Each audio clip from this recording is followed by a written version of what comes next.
Whoa! Whoa! Whoa! Whoa! Hello, everybody! Welcome back to Dandrew Streams. Tonight, I'm dressed up.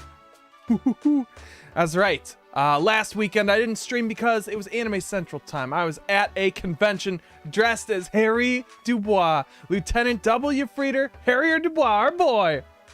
I'm doing all right, Cena. Happy Friday. How you doing? Cena, do you like my cosplay? Hold on. I gotta show you my pants. Yellow. You can't see them. I can't really stand up high enough for you to see, but they're little flare yellow pants. You probably saw them on the Discord though. This is the same costume. I had to get rid of my mutton chops. I did the Harry Dubois mutton chops, Disco Elysium style. Aw, thank you, Aylin. I'm not gonna be leaving these gloves on because at some point I need to use my keyboard and my mouse, and I don't trust this situation. These were super useful for when I spilled my tea earlier. I got a little glass of tea. I'm a little sick after the con. I've got a little bit of con crud, but I think I'll be okay. I think I'm good to stream. But a little hot tea with some honey in it helps a lot. I also put, I think I talked about this before. I put a little bit of apple cider vinegar in there too, and I think that helps clear out the sinuses and really help with stream times. Happy to be, aw. Glad for your, well, thank you, Cena. I appreciate it. Is everything okay? It seems like you're a little gloomy today. I could just be reading into things, but it sounds like you're the first person here today, so it's just you and me.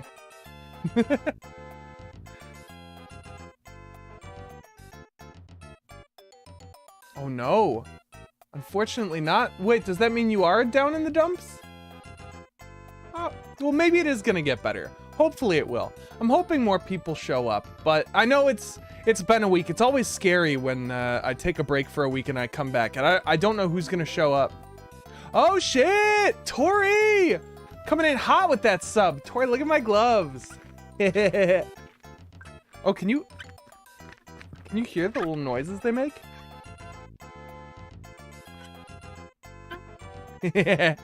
They make little fart noises whenever I squeeze them. Well, thank you always for the subs. Oh, thank you. My interfacing goes up by 1 when I equip these gloves. Ooh, excuse me. It has been so long. I'm already overheating in this jacket though. This jacket is so perf. Ooh. Tova! Did I see that? I saw the photo. I responded to it. You guys, me and Tova met up at Asen.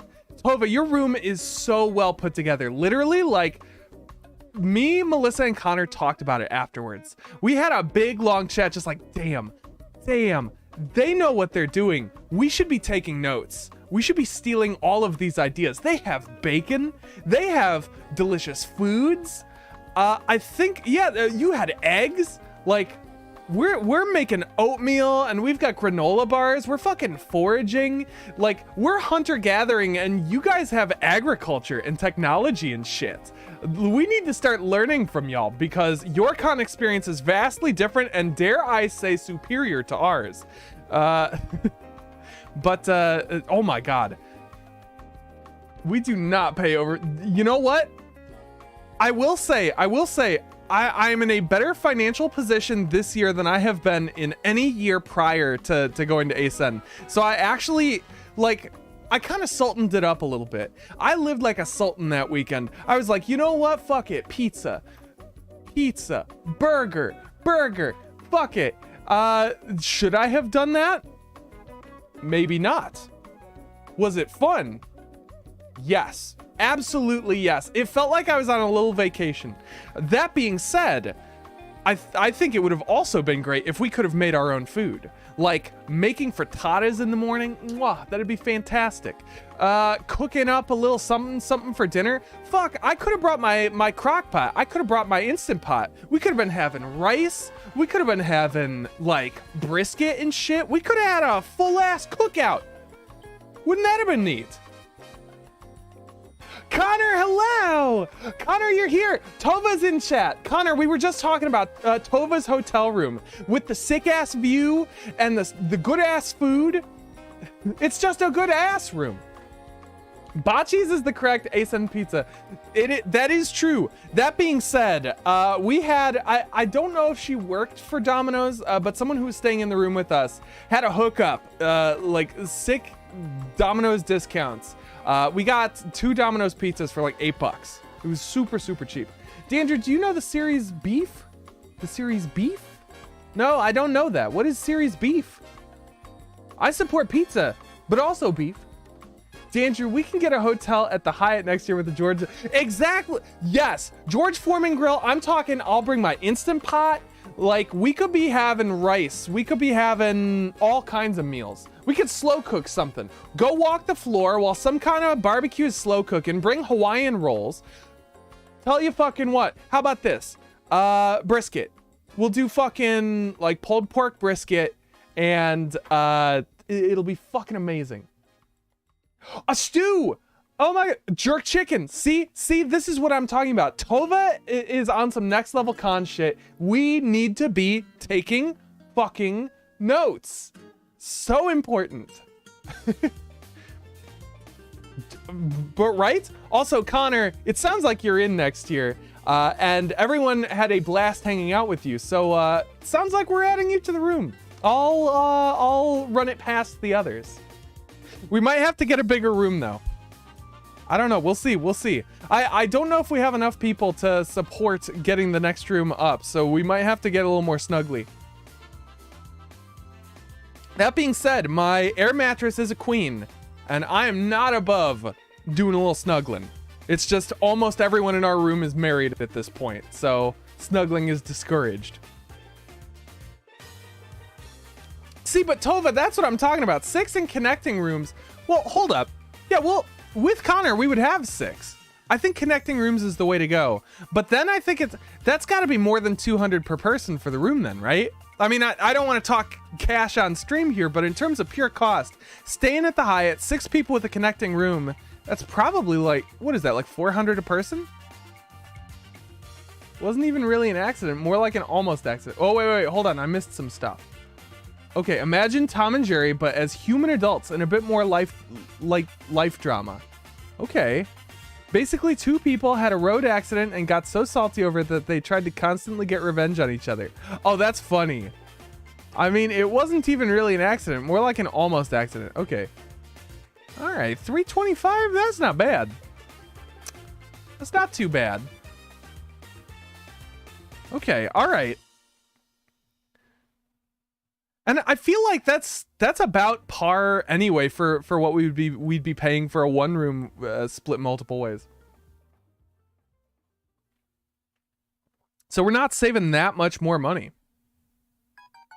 Ooh. I like this song. But hold on, I feel like there was more. Oh right, there was stuff I wanted to show you guys. I got some swag at the con. Hold on a sec. Let me get my con swag real quick. Let me get my con swag. Give me 1 hot second. Got some con swag I want to show you guys.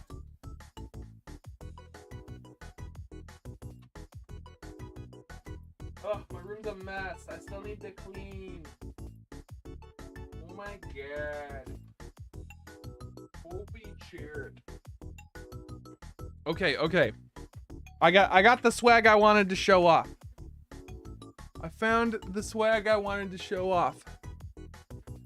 Okay. So I got some Disco Elysium merch. There's a booth that was selling Disco Elysium stuff. So I'll start with this. I got a RCM Revachol Citizens Militia patch. Very cool. The RCM, that's what we're a cop for. See, look, I could put it on my nipple. This is a little nipple patch. Sir, are you a cop? Check my nipple. Nipple says I'm a cop. And then I got this patch too. I think I'm gonna put this on one of my jackets. Tequila Sunset. that's me. Tequila Sunset. Yeah, I found the disco booth. We passed by it multiple times. Or no. I don't know if we passed by it multiple times because it was, I mean, it's in the con hall. Everything is just kind of everywhere. But we've also got a key to the Whirling in Rags. Check it out. Martinez, it says here, Martinez North 22, room 1 at the Whirling in Rags. And on the back, it's got some text. It says, if lost, please return to front desk. Thanks, Gart. So I'm super happy that I found some disco merch. They had a really cool disco print too, which was weirdly prescient because it was the shot of Harry kneeling before the big lady in the church. We just did that last time. We just went to the church last time. Aw, this is so cute. Andrew, who was the other person I met? Oh, you met Melissa. Our friend Melissa. She usually lurks in chat, so even if she was here, she probably wouldn't say anything. I don't think she's gonna be in chat tonight. But Melissa's good people, and she's getting married. She's getting married next October, I think. Well, I guess not next October, this coming October. Fuck yeah, Tori's right. She's amazing people. Congrats to her indeed. Okay, you guys all saw my gloves, my +1 interfacing gloves. They already need to come off. I'm already sweating up a storm in these. Can't do it. I can't do this no more. Gotta get rid of them. Get rid of that shit. Oh, hey, I don't know if you guys noticed. I added a new channel points command that you may be curious about. I don't know if anyone here is familiar with like improv games. Hold on, let me wing out my collar a little bit more. Be even more 70s.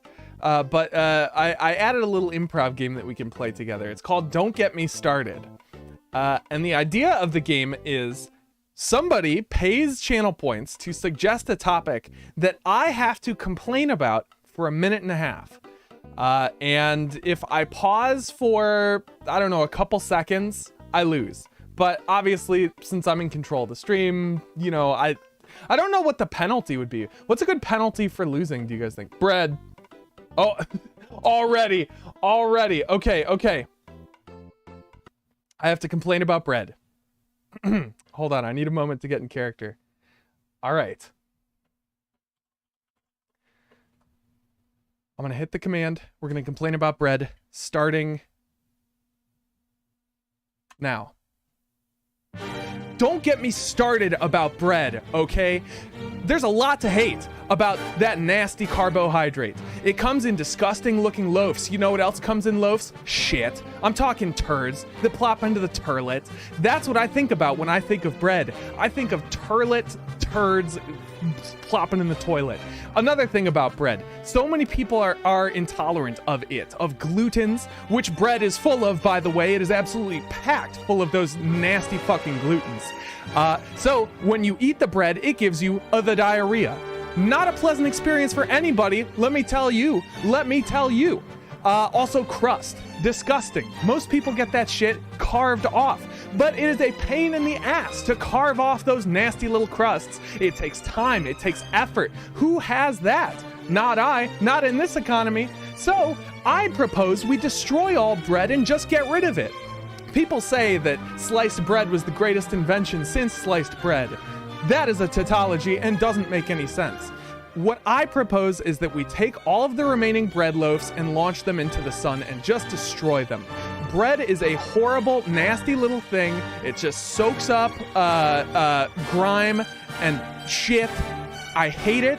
It is disgusting. Bread should be illegal. And that is the end of my rant. Bread is bad for you, makes you fat. Don't eat that shit.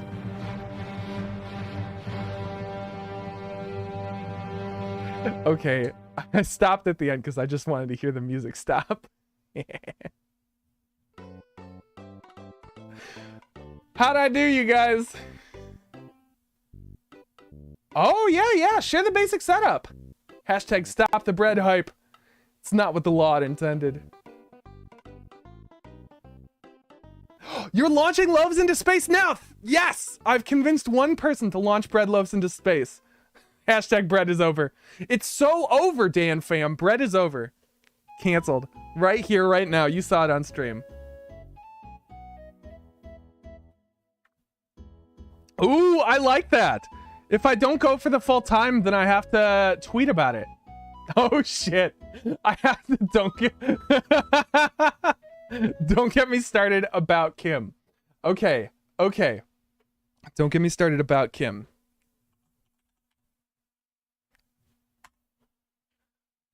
Let me tell you something about Kim Kitsuragi, okay? That nasty, four-eyed, wretched little know-it-all nerd. He thinks he's so cool in his little orange jacket with his stupid little glasses, his dumb little picto box taking photos everywhere of crime scenes. He thinks he can help us. He can't help us. We don't even know us.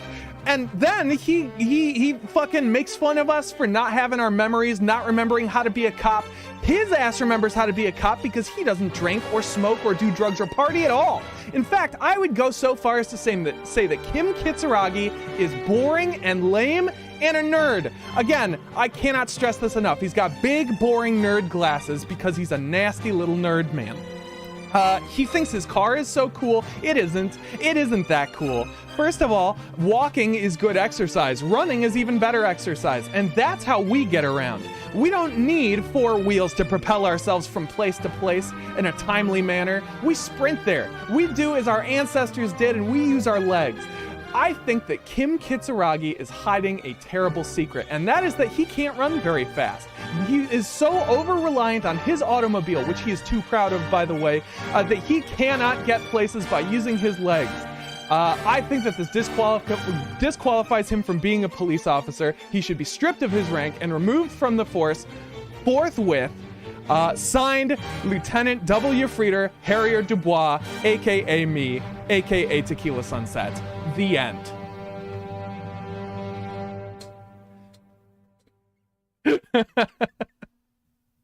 Fucking intense. We just came for his ass. Oh no, pasta! How am I supposed to do pasta? That's my favorite thing in the whole world. Oh Lord. Y'all getting me started. Pasta. Here it comes. Don't get me fucking started on pasta, okay? Pasta, grain, you use it to make spaghetti, you use it to make linguine. There's all sorts of different pasta, which makes it confusing. When do I use tortellini? When do I use twistellini? I don't know what twistellini is. It's the ones that twist. I don't even know their different names. And if you're not Italian, forget about it. How the fuck am I supposed to tell these apart? What in the Sam Hill is a vermicelli? That shit makes no sense. How come some of the noodles are long and some of the noodles are short? They even have little rice noodles, which is fucked up and weird. In fact, the two words that I would use to describe pasta are fucked up and weird. It is literally just bread, but you soaked it in water for a little bit, and now you're putting sauce on top of it. Really, it's just the sauce that you're eating. The pasta is just garbage carbs. They're bad for you. Again, much like bread, they're full of glutens. If they're not full of glutens, then they're full of like weird ancient grains or chemicals, and it's just bad for you. Even enriched pasta, what is it enriched with? Disgusting chemicals that they shoot out of the back of planes. That's what pasta is. When I think of pasta, I think of chemtrails. You are ingesting fucking chemtrails. They are bad for you, and they are going to kill you early. Stop eating pasta now, or else you are going to die at the age of 30 or 40 or 50, depending on what age you are now. Pasta is bad for you. Mic drop. Good night. Goodbye.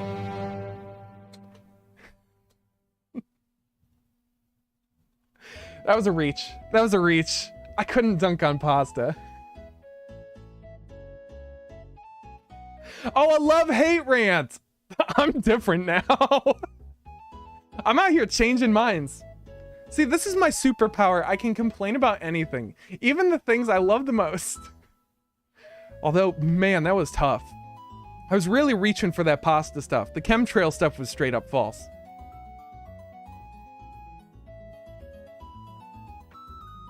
Oh. Okay, hold on. We got to talk about this. So, are you saying that this one isn't the negative rant? You want me to rant positively about how beautiful my painting is? Or do you want me to talk about my beautiful painting in a negative light? Oh, yeah, get you some sleep, Tova. Thanks for stopping by. It was good seeing you at the con. It was good catching up. And we've got to talk room logistics at some point. Ooh, excuse me. Have a good one. Okay, positive rant about my painting. And okay, so I'm propping up my painting and I'm slamming other people's paintings. All right, okay. All right.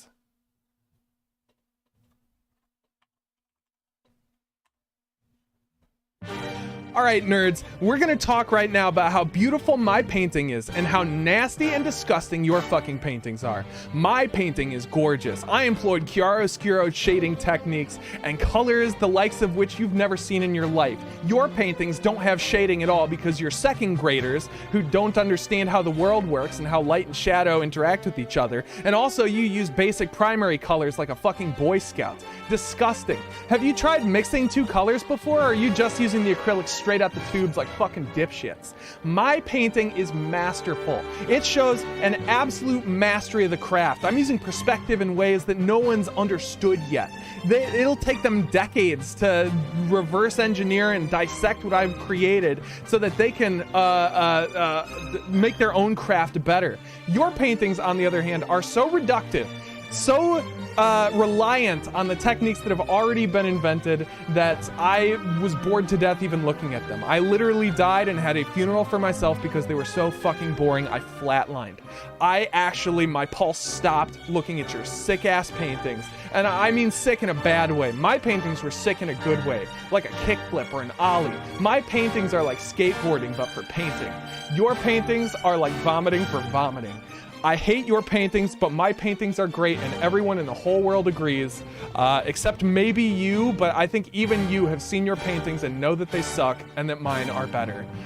Give up, stop painting. I'm going to keep painting, but you should give up now. Damn, these are fun. You remember how in Ratatouille that one cook passed away because of a negative critique? I imagine Dandruff being that critic. Oh shit, oh, Tori's got one more. Tori's got one more. Wow, paintings minus L plus ratio plus BS board slide plus manual plus nose manual plus kickflip.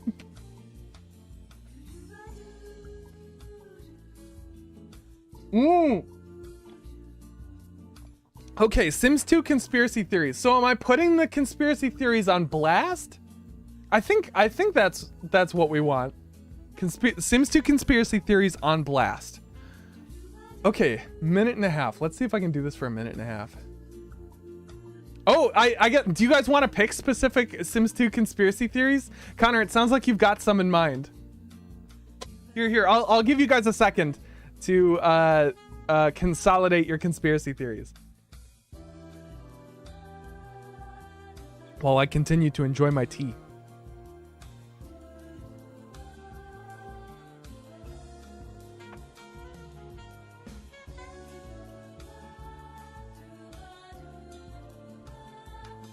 I hope nobody listens to my burn and dies.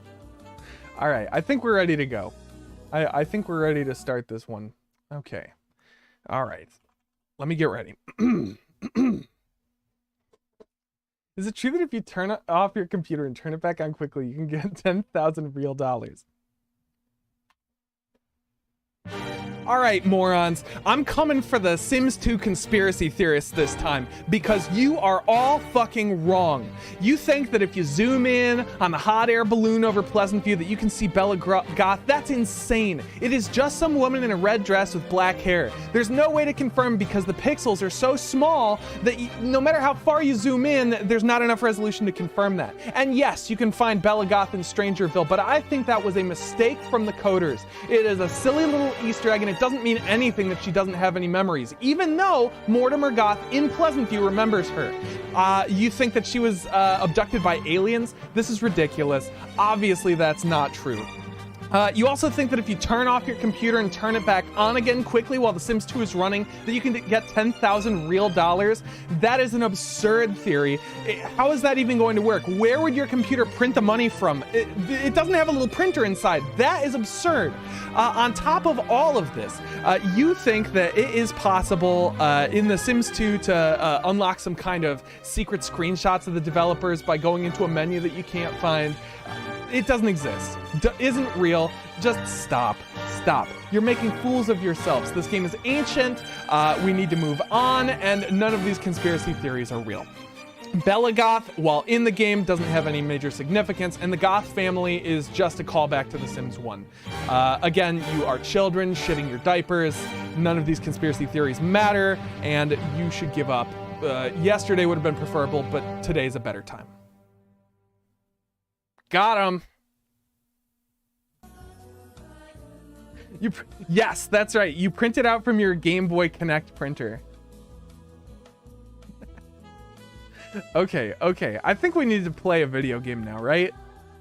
At some point, we actually have to play Disco Elysium. I just realized I hope it's still set up to capture Disco Elysium. Again, you are children shitting your diapers.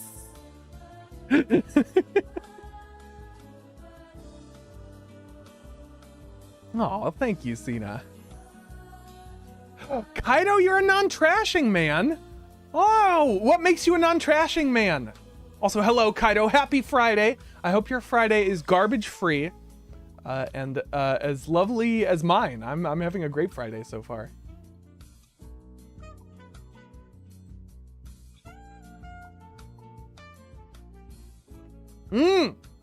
Okay, it's a oh wait, why did I think that said trashing?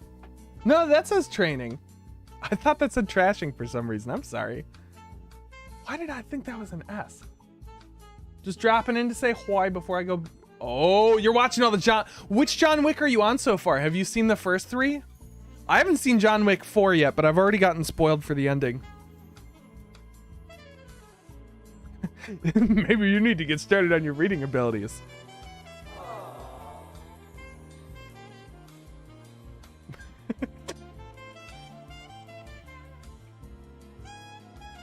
Oh, so you've already seen the first 3. So you're doing this in preparation for the 4th one? Hold on, let me turn off this smooth jazz so that we can play a video game. Oh shit. It's yelling at me. Guys, make it stop. Oh my god. Go away. There we go. There's the Disco Elysium. Oh man, it's been so long since I played Disco. Oh, you owns the 4th one. Oh, your training ended. Congratulations. Yeah, let's continue our game. So anybody who can tell me the story of Disco Elysium up to this point, I'll give you 20 bucks. I will give you $20 if you can tell me what events have led us to this place. Also, just for funsies, let's change back into the classic outfit. We get those flare cut trousers back on.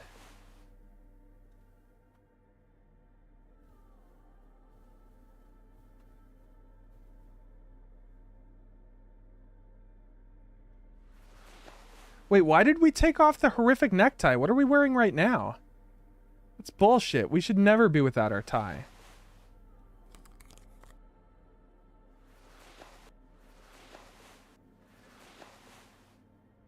There we go. Get our green snakeskin shoes. There we go. The classic look. There he is.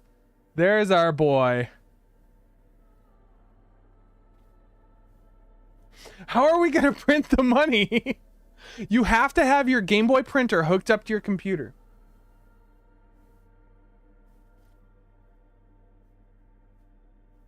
And now I get my shiny 4-day-a-week 10 to 9 schedule. Very nice. Ooh, 4-day-a-week. We do like that. Look at him. Our feller is looking fine. So this was the cosplay look. Actually, I didn't have the horrific necktie. I had the red necktie that they have in the promo art. My horrific necktie got lost in the mail. It's still not here, so I have no idea where it is. Disable your internet connection before printing, or else the FBI might raid you. That is true. Do not let the FBI raid you. Oh, gross. Gross. No, don't wear that. Nah, this is the look. This is the shirt. Look, I'm him. I'm him.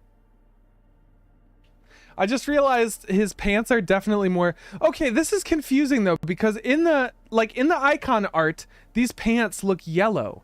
But when he actually wears them, they're like just a normal shade of khaki.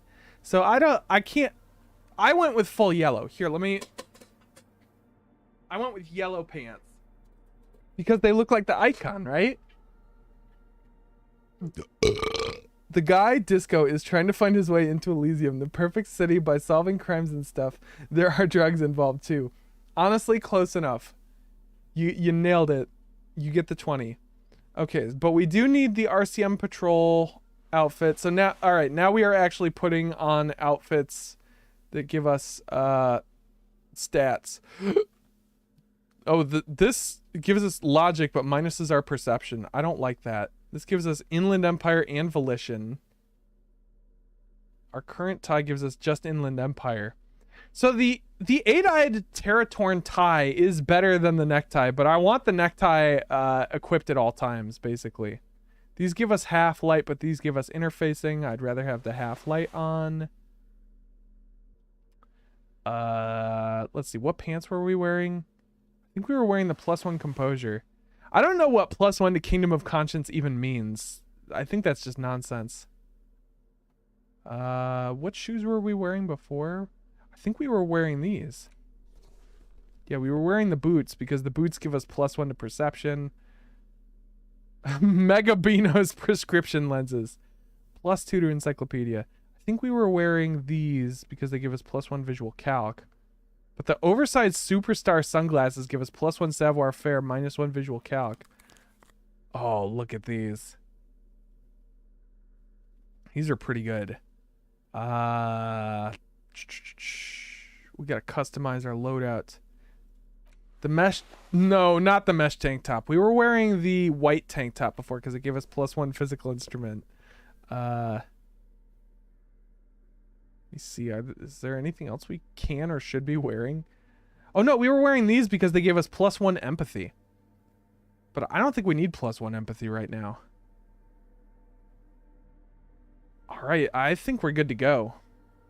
Wait, we can equip bullets? Oh, no. It just says you've got 1 bullet. That's crazy. Okay.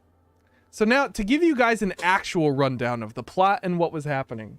All right, which one makes you better at kisses? The shoes that give us +1 empathy, I bet. I have never seen this. I'd be shocked if I even got it remotely close. You got the crime solving and the drugs right. Crime solving, drugs. I wonder if anyone would have recognized you if you wore anything but the default. Definitely not. Like, only the hardcore. But you guys would be shocked how many people at the con stopped me and were like, oh my god, Harry Dubois! A lot of people shouted Harry Dubois, and a surprising number of people shouted Tequila Sunset. And I'm just like, damn, alright, cool. There was a lot of people. Which was shocking. I have a buddy who normally cosplays Digimon, and he gets stopped for a lot of photos. I think I beat him this year. Even as we were like looking for a board game in the game room, I got stopped twice for photos. That was wild. But okay, so rundown of the story so far. We are a cop who woke up having lost his memory after an epic bender. He does not remember anything, not his name, not who he is, not what he's doing here. He wakes up in a hotel room that he trashed. We wake up to a woman and we tell her that we want to make fuck. She tells us that we will regret this decision later, and we most certainly do. We go downstairs to meet our partner, Kim Kitsuragi, from a different precinct, who tells us that we are a cop on a murder investigation. We slowly learn that we lost our badge and our gun, much to our shame. During our bender, and we also crashed our car. We learn we learn a bunch of shit, but we also learn that there is a strike going on. The dock workers are striking, and the company that they work for is trying to bust the strike by hiring strike busters. And they also hired mercenaries. The guy that was murdered, we're investigating the case, was one of the strike busting mercenaries. He was killed. We found a bunch of the accomplices and we got them to talk about it. But there's one person that we've deduced who actually did the killing, and they weren't present with those people. So we're trying to figure out who did it. So we're working with both the dock workers union and the company to try and get more information. We got our badge back, but not our gun yet. We have a horrific necktie that talks to us. What else? We found this weird church that doesn't seem to have anything to do with the investigation. The investigation's mainly the plot. There's also a drug smuggling ring that we think has something to do with the murder. You know what? I'm bailing. This doesn't make any sense. Let's just go. All right, so to make Van X jam harder core, we need to find a tape with a melody for Egghead. Help the ravers start a nightclub. Ask Suna how she feels about the nightclub idea. And we need to try and sync signs with the Noid. The signs are not in sync. Guess you need to help him find his friends. Okay, so we gotta help his friends. Special borscht. Oh, we're supposed to... Okay, so we have a bunch of quests that we could do, I suppose. It's also almost the end of the night.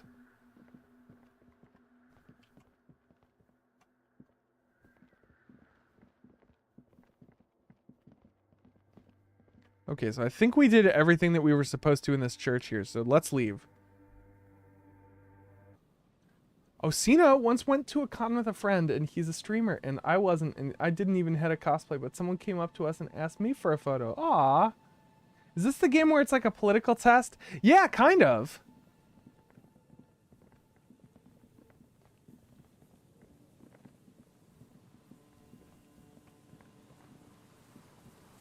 Because we're big communists.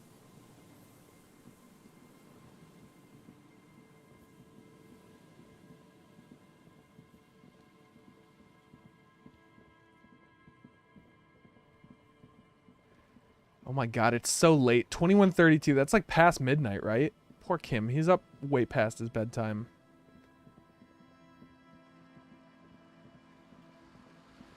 Is that Suna?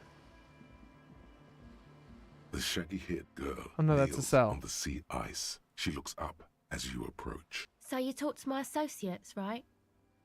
Are you going to help us? With the church, I mean. Can't say. Gotta ask questions Sure. first. Your associates tried to use me to set up a drug lab. I'm guessing you knew of this plan? I did, and I'm sorry. For what it's worth. Which isn't much. Aw. This is why I didn't go into the tent.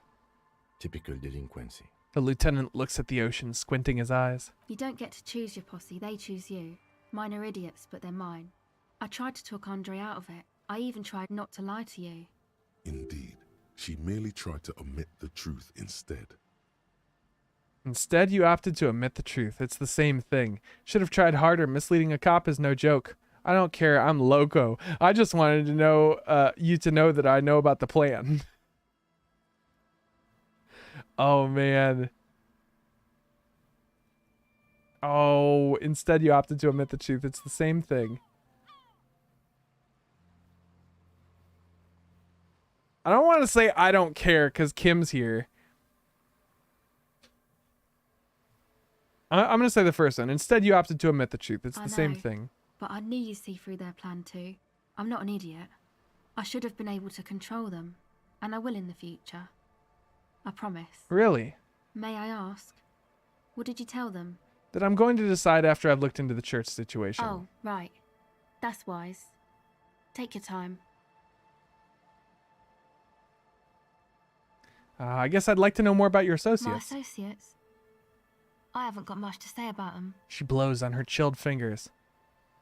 What do you mean? You must know something about them. Of course I do. I just don't tell people about my friends and who they are and so on. I don't provide information on them. To the cops. Aha, okay. Maybe I'll ask later about this. What about you? Tell me something about yourself? Me? I'm a silver bird. I guess we got experience for that. Don't know what makes you think it'll be any different later, but Oh, get Estelle to talk about her associates. The others told me you went inside the church. What did you see in there? That. You're not going to believe me. There's no point in me telling you. Was it a crab She's man? less prone to blurt it out, crab man, than the others. We'll see. Go ahead and tell me. Okay. I went in and I saw a woman next to one of those machines there. Noid calls it a mainframe. Ooh, the frame that is main. She was dressed like someone who's been raised Falls by their mainly on the grandmother. plains. You know, strange old clothes. Had this absent expression, didn't say anything, just stood still. Yeah, go on. And then, you know, right behind her, a man crawled down the wall. Upside down like a crab, down the church wall. Don't you mean a spider? I think the woman didn't even know he was there. He was completely silent. I like how she sees something hanging from the wall like a spider and immediately thinks, crab. I mean, she's not wrong, but... He stopped right before he got to the floor, then just hung there like that, looking at me. Right at me. I fucking turned around and walked out. End of story. Like a crab, you say? The lieutenant nods. His face is stone. I saw him. I saw the crab man. You saw him? Does it mean that you went in there? Did you see the other spooker, the one in Grandma's clothes? I did see them both, yes. Good, so you believe me. You should go tell this to Andre. He'll know what to do next. I'd like to know more about your My associates. I haven't got much to say about them. Just answer the question, please. Sorry. I just don't tell people about my friends and who... To the cops. Don't know what makes you think it'll be any different later, Huh. but... See, Estelle refused to talk to you about her friends. Maybe she'll open up later after you've helped them set up... Oh, I see. So we would have to help them set up the nightclub.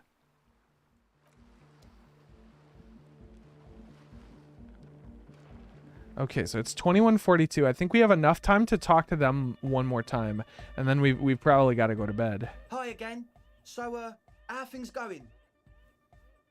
He looks excited. The tips of his hair are sharp and white. The bleach has consumed almost all of the toothbrush on the mirror in front of him. All right. So, to give you guys a reminder of what happened last time, there are these ravers out on the ice who want to set up a drug operation in this church, disguised as a dance club. I think we were trying to convince them to just set up the dance club, don't do any drug stuff. Then I think there's a science lady inside and a crab man. The crab man wants to create a church there, and the lady wants to do science experiments inside. I think we might need to talk to everyone again before we make a choice. Ah, Cena's got a lurk. Have a good night, Cena. Enjoy your lurk. But what do you got? I don't know. I don't know who we should side with here.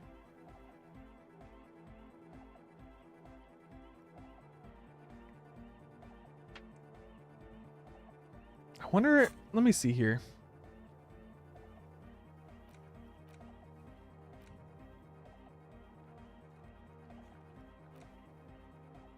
Confront the pigs and get your gun back. The special borscht. Help the raiders start a nightclub.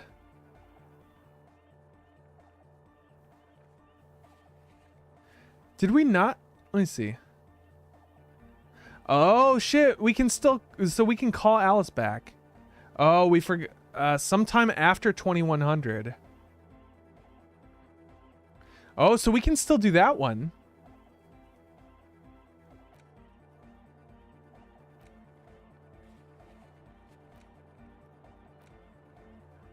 Oh my gosh, there are so many quests. This is insane.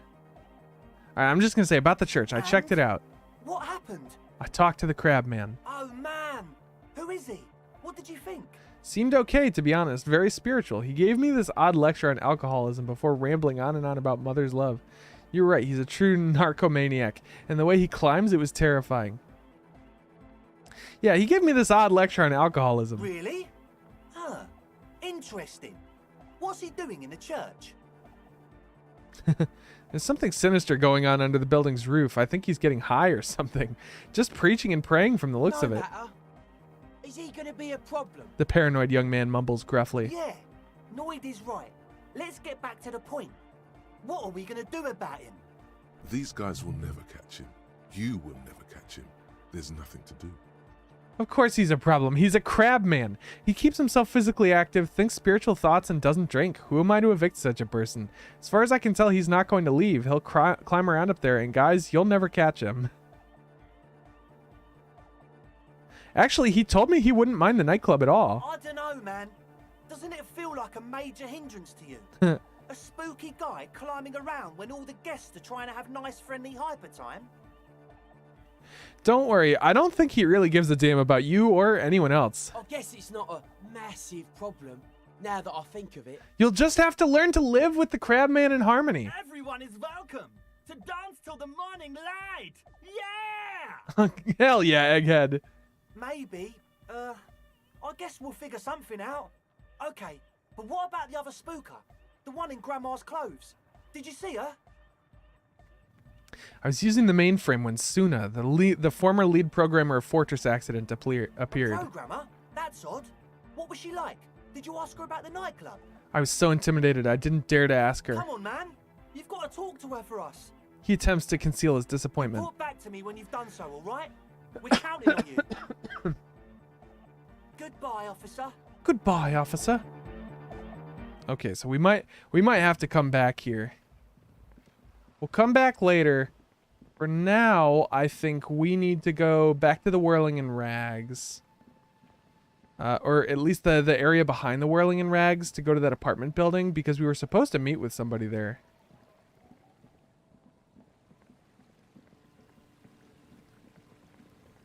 And then we actually don't have to spend any money. We've got a free place to stay in the fishing village tonight. See? I think we can stay there for free.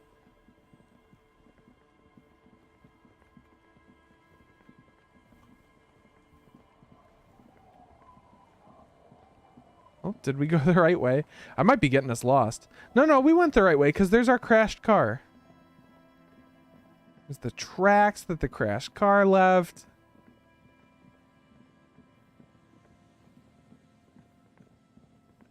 And then we're making our way through the water lock. Just like it's Water Wednesday.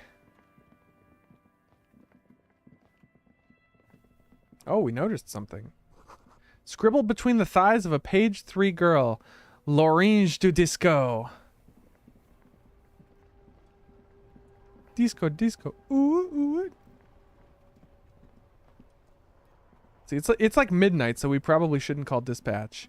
Right. So we were gonna go around this way. Around this way. Oh, Olivia, hello! Super fun update. I'm taking the kiddo to her first con this summer. Fuck yeah! Which con are you guys going to? Is it an anime con? Comic con? Oh, that's gonna be fun. Baby's first con.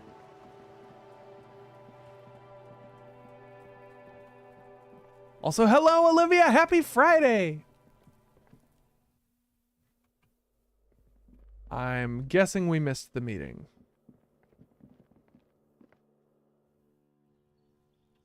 Wait, no, there's the guy. Wondering if Kim should be here for this.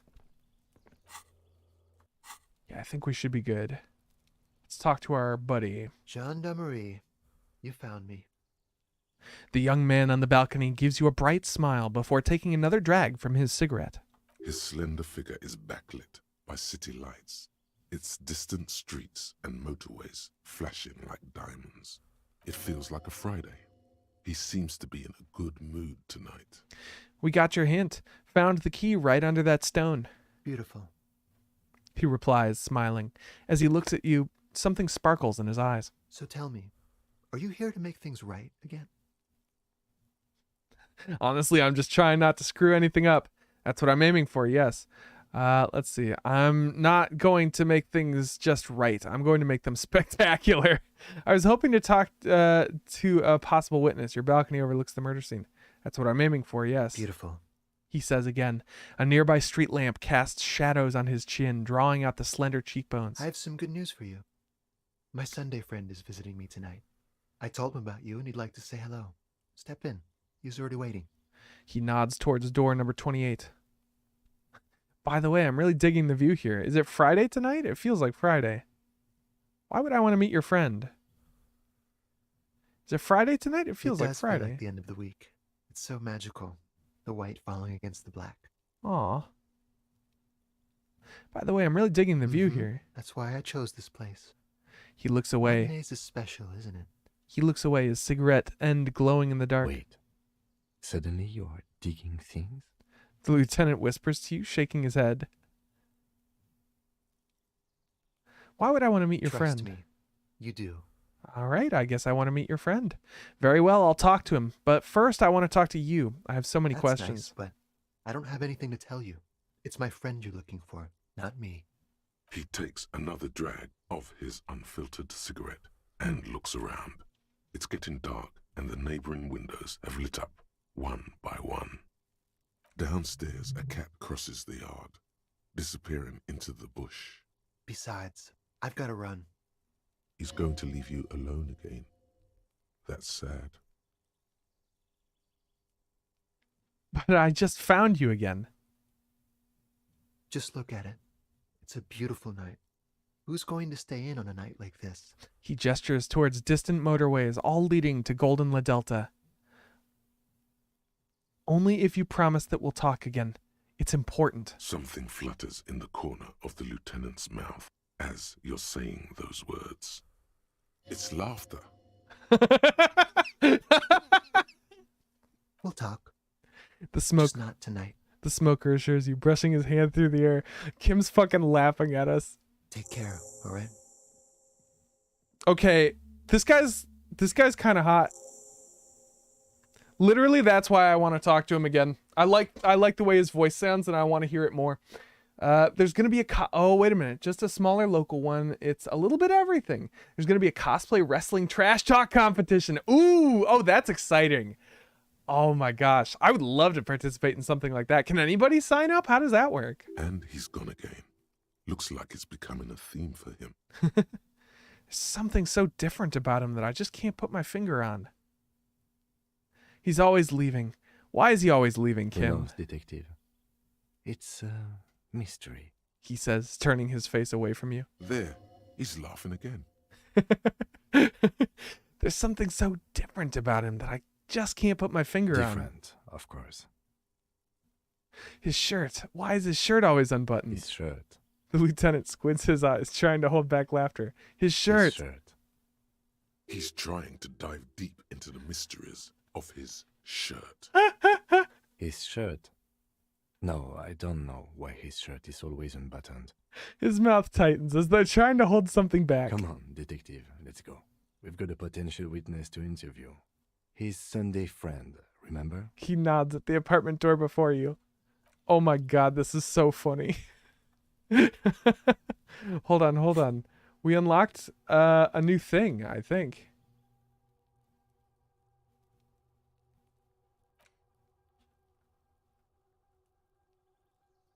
Where is it?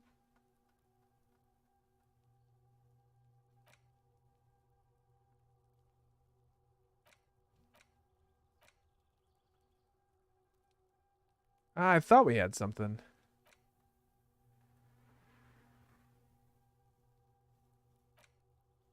Wait, did we unlock this one? Oh yeah, I guess we have unlocked this one. The Wasteland of Reality. It has been brought to your attention that you're an alcoholic and that it's a sickness and it's killing you. You're crawling on your knees through life and your booze-filled belly dragging on the ground.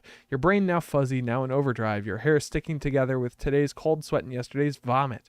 Perhaps they're right. Anything is better than this. Even bone-dry reality itself. Maybe you can quit. Oh. Let's hold on to that thought. I kind of like that idea of, quitting being an alcoholic. Oh, there's a lot going on in here. A quarterly business magazine. An empty ashtray. Dishes soaked up in a pot. Flyers for underground parties. Dates for open lectures at a local university. We probably shouldn't touch those before we talk to this man. Expensive men's perfume lingers in the air. An old photo of the same apartment dated year 1. Hold on. Can we dress up as this guy? Hold on real quick. Okay, so we've got our tie. I'm going to take our jacket off real quick. I think we've got like business shoes somewhere. There we go.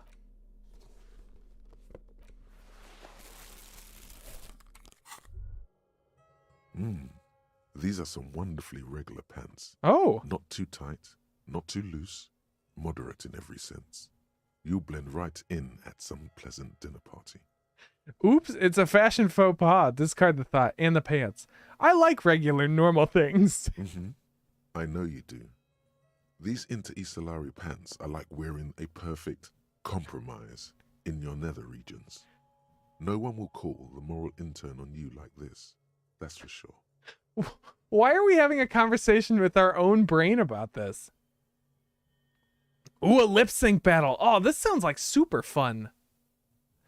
Oh my gosh, I love little local conventions. Like, the events they put on are always the best. You're a little more moralist now, buddy.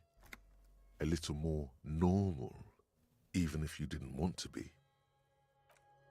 All right, we've become more normal. Look at that. Look at that, we look just like him. We have dressed just like this man. Buckets of paint layered on old newspapers. An exquisite canopy bed made of metal. In a wilder sense, Z's is actually my apartment and yours. What? All right, should we continue? Oh wait, no, he's wearing glasses. Here, let's hold on. What kind of glasses is he wearing? No, we need dorkier glasses. Oh, there we go. There we go. Look, we're cosplaying that guy. Obviously, we can't dress like this. This is absurd.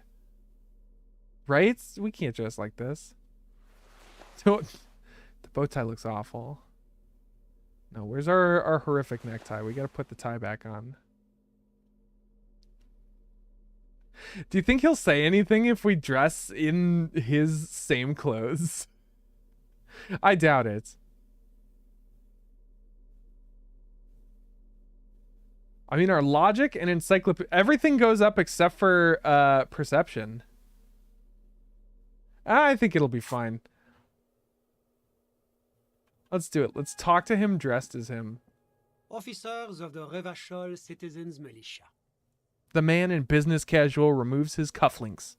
You shouldn't be seeing him in an intimate setting. For some reason, you feel this man is your superior. Superior, but he's not in the command chain. My name is Charles Vildrouin, and I am an official with the coalition government.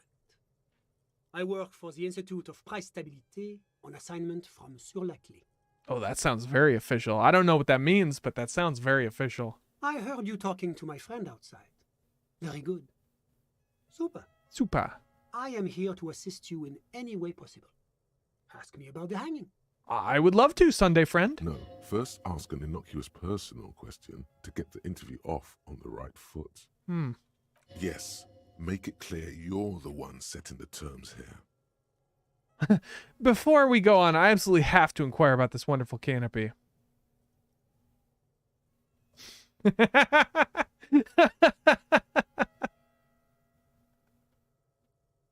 This sounds like such a stupid idea. Yeah, let's do the stupid idea. I absolutely have to inquire about this wonderful yes. canopy. My friend has a great eye for these things. He refuses to tell me where it came from. It's a mystery. He smiles. I believe they call this type of frame industrial. It's very comfy. That's really all I can tell you about it. He forms a little rooftop with his fingers. Cold air sweeps in from the balcony. That didn't work at all. Of course it didn't. The lieutenant takes out his notebook and nods to you to proceed. What's an official like you doing in The Martinez? coalition is only looking out for the price stability. Inflation is a killer, like a heart disease blocking the normal circulation of the economy. It must be controlled. The economy impacts the entire international community, which is why it requires international oversight. What is the price stabilité? It is the most important thing. That doesn't tell me anything. It's the central goal of any sound monetary policy. Maintaining the price stability is essential to maintaining high levels of economic activity, which is essential for maintaining high levels of employment. Oh, I guess the price stabilité is like, I don't even know what you would call that in English. You know, the price of things without inflation. Which is essential for maintaining the social stability. Oh, it's just price stability. Basically, it makes sure the price of bread doesn't change. I hate bread. I hate this nasty man and his stupid bread price. Précisément. Too much inflation, bread becomes too expensive. Too much deflation, it becomes too cheap for bakers to produce. Okay, so everyone has had a French accent so far, but somehow this man is even more French than everyone else. That's why the Institute of Price Stability works to keep inflation just below 2%. Below 2% of what? But not too far below. No. Too below is also bad. Below, but close to 2%. You're not answering my questions at The all. coalition believes in the importance of informing the public about the benefits of the price stability. Transparency is one of our principles. Would you like an informational pamphlet? Okay, sure. Give me a leaflet. A sound monetary policy is essential for addressing uncertainty. Stability is the raison d'être of the moral intern. It's the reason why I identify as a moralist. I like how he says, yes, we pride ourselves on our transparency, and yet he speaks with 10-cent words and makes it impossible to understand what he's saying. No, he doesn't care about transparency at all. I don't have my leaflets on me today. That's too bad. You can always call our information line. I'm going to do that. Making information available is part of the moral intern's commitment to transparency. This guy is so fucking full of himself. Okay. I've heard about this moral intern before, but I want to know It's more. the International Organization for Moralists, hence Moralist International. The Institute of Price Stability is just one of its many mind babies, as is the coalition. Ooh, turn to Kim. So we're actually working for the moral intern. That doesn't seem so bad. Or we could turn to Kim and say, so what I'm hearing is that we're moral intern bitches. One or two, gang. Help me out here. Oh, Hunter, hello! Greetings, Hunter!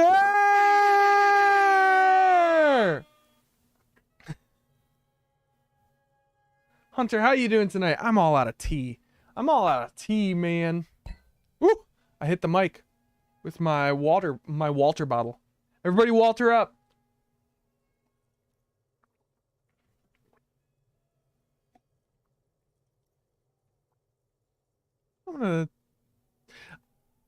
I don't know if we need to ask this guy for a favor, so I'm gonna keep it nice There are and... more nefarious powers to work for than the moral intern.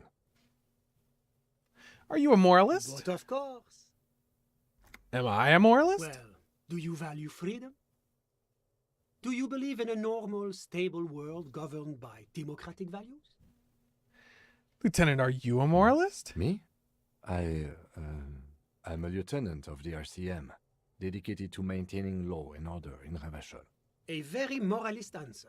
The man nods. The lieutenant is practiced in the art of putting on a show for one's superiors. But what is a normal, stable The world? Occident is part of the normal world. Oranje, sur la clé. Martinez doesn't seem very normal or stable to me. Martinez? No. Martinez is something else. What about the rest of Revachol? Is it part of the normal world? Revachol is generally difficult. It's led by an interim government, which means it hasn't yet achieved full democracy. But they are working towards it. You're all doing very well here, relatively speaking. He gives you an approving nod. I don't think I'm a moralist. Moralism sounds incredibly boring. I want more action. Moralism is the ideology of foreign occupiers. Revachol must be governed by Revacholians. Democracy is a meaningless sham as long as the working class is under the boot heel of capital. It's like every time I'm talking to people, I'm choosing option D, none of the above. Is that moralism? No, democracy is a meaningless sham as long as the working class is under the boot heel of capital. Of course, the detective's personal views do not represent the views of the RCM. Ah, my friend. But the lesson of the revolution is that communism does not work. And you're telling me this world here is working out well? We just haven't tried real communism yet.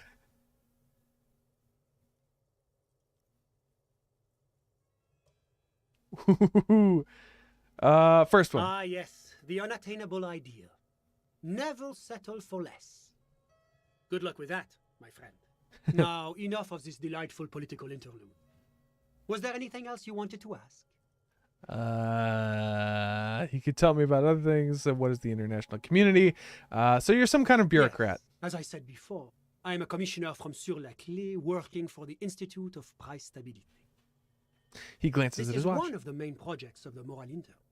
Wait, there isn't actually an Institute of Price Stability, is there?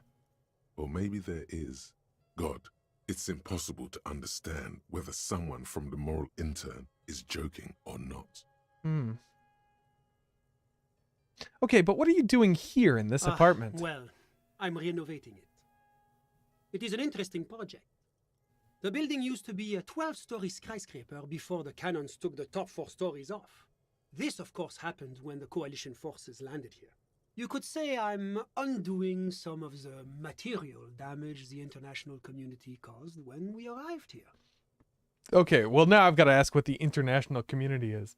Also, drinking Coca-Cola. Delicious. Oh, Javis, hello! Greetings, Javis. I just got out of my dentist appointment and my lip is fat. Congratulations on the fat lip. Can you feel it or can you not feel it? Is your mouth all wobbly? What is this La international Communauté community? Internationale is what Revacholians colloquially call the coalition. In other words, the nations that stopped the disaster of the revolution. And what do I call the coalition? Your employer, technically speaking. The governing authority of Revachol. The RCM is but one part of this provisional administration. Okay, real quick, let's learn about Sur-la-Clé and What's there Oranje. to say? Sur-la-Clé is a modern, urbanized country that measures very high on the Human Development and Freedom Index. Mostly, though, it's known as the executive heart of EPIS. Epis? Like Pepsi? Like Peepus? Moreover, it is a great sponsor of less emerged countries. Revachol is only one of its many darlings whose progress it supports and cherishes. Really? Darlings? That can't be an official designation. What makes Revachol Sur-la-Clé's darling? Because a great percentage of Revachol's culture hails from Sur-la-Clé. Its language, its people, its cuisine even. Or at least in the downtown La Delta area. Well, then tell me about Oranje. Oranje is an exemplary nation who, as a core member of EPIS, contributes 28% of our annual budget. Next to Sur-la-Clé, Oranje is probably the most prominent member of the international community. Which one of them is more EPIS? Okay, but outside of EPIS, what is Oranje? Oranje's economy is one of the most advanced in the world. It has successfully transitioned from heavy industry to advanced services and Beat this. generally acts as an engine for sustainable change in the international community. This guy's speaking in tautologies. I don't know why I ask him anything. Yes, so your lip feels like when you fall asleep on your arm and your nose feels like it's full. Ooh. Oh, goodness gracious. But that didn't tell you anything about Oranje. Can't you just talk like a normal person? About what? About Oranje. Just tell me what it's like there. Oh, it's very urban and very well organized. Their streets are clean, their horse cars run on time, the people are polite and efficient. Like I said, they are an example for less emerged nations to follow.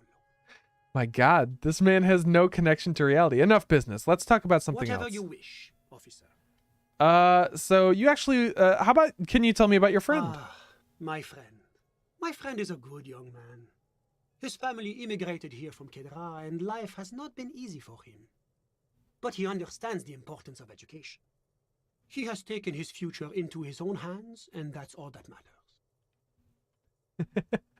I love how I'm gonna ask what's Kedra, but could you imagine a cop being like, and what is New York? What is that? No, I don't mean what it means to you. Literally, what is that? Is it a city? Is it a state? Can you point to it on a map? I don't know what that is. What's Kedra? Kedra is a candidate member of APIS. Oh, of course. But between you and me, their potential membership is a more contentious issue. What do you mean? That it's never going to happen.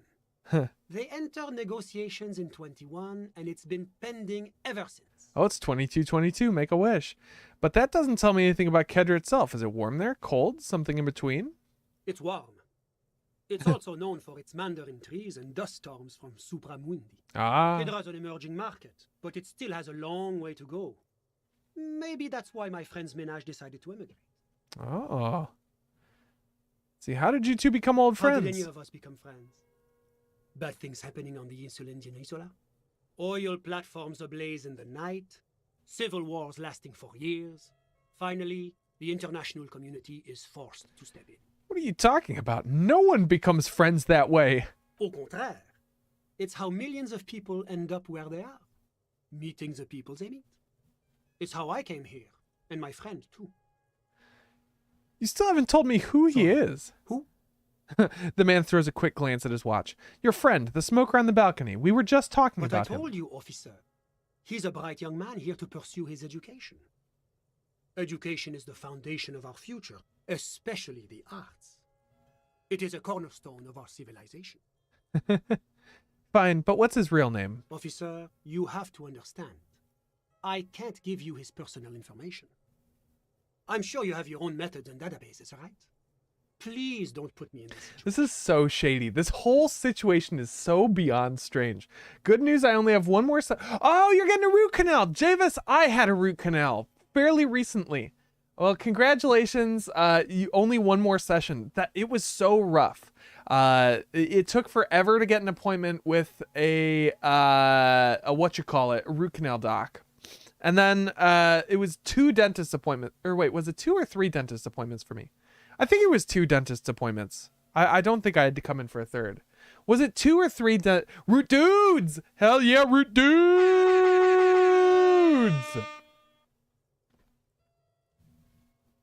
But was it 2 or 3 appointments for you, Javis? Here, let me learn some more. So all you can tell me about him is that he's here to study the arts? He's deeply enmeshed in the study of the fine arts, yes. Okay, which arts? He's a truly free spirit. Hmm. He likes all the arts. Perhaps graphic design, printmaking, who knows? The world is open wide for a talented youth like him. What are you doing in his apartment by yourself? I'm just enjoying the view. The man smiles, nodding to the window. What view? It's dark outside. Isn't it rude for your friend to leave you alone like We're this? old friends. Nothing's taboo between us. He comes and goes. Okay, I think I know what's going I'm on sure here. you'll see him around. He's very active. Well, I had something else in I'm all mind. ears, officer. You actually witnessed the I'm lynching? sorry to say I did, officer. The man gives a solemn nod. This is just the break we've been looking for. Is it because you did it, Mr. Village Ruin? Start from the beginning if you don't mind. Officer, it's very difficult to describe what I saw that night. It was so surreal to me, like in a play. He holds out his hands and blossoms his fingers like a drama teacher setting the scene. What do you mean, like in a play? It was just so strange. I could barely comprehend what was happening. I was on the balcony when it happened, getting some fresh air. I remember that first they came in, carrying what looked like a body. And then I saw all the surrounding windows go dead, one by one. That's when I understood. I should not be seeing this. Sounds like the victim was unconscious, or at least incapacitated. Well done, detective. He nods to you, by which he means me. How many of them were there? I couldn't tell you exactly. Less than 10. Maybe 8? The lieutenant sends you a sharp look at the mention of that number. Huh. Were any of them huge, like 200 kilograms huge? That's a giant you're describing. No, they were all quite human, as far as I could tell. Did any of them look like drummers? Drummers? Why, no. But then, I don't know what a drummer is supposed to look like. You would know if you've seen a drummer. I think we can drop the drummer angle. That was my bad. The lieutenant says impatiently. What happened next? I went back inside. Were you able to see anything from inside? Officer, the yard was pitch black. There was nothing to see, but I could still hear their voices. They were threatening to kill that poor man. Were they men, women? All men, I presume. But again, I couldn't see very clearly. But we are fairly certain the lady driver was present. The lieutenant flips through his notes. Are you sure at least one of them wasn't a woman? It's possible, officer, but I cannot say with certainty. It was very dark, you must remember. No sense asking ethnicity. What happened next? Well, that's the strangest part, officer. Nothing happened. It was oddly quiet for a public lynching. What do you mean nothing happened? They lynched a guy. Eventually, their shouts died down, and that was all. There were no gunshots. No gunshots? No celebratory shouts. No anything. Why didn't you call the RCM? You're right, of course.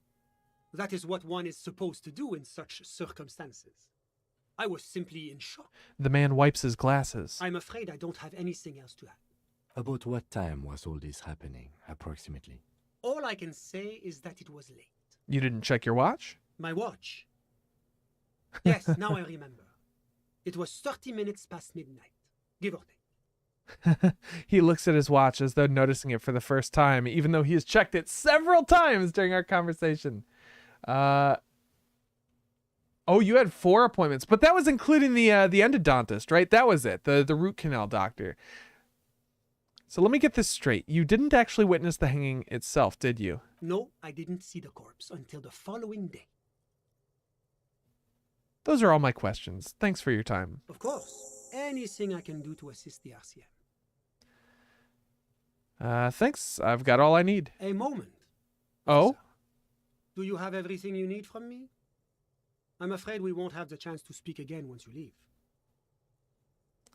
Hold on. Why can't we talk later? It's against diplomatic best practices for an official in my position to be discussing murders with local militiamen. He pauses. And I'm pressed for time. After you leave, I should be leaving as well.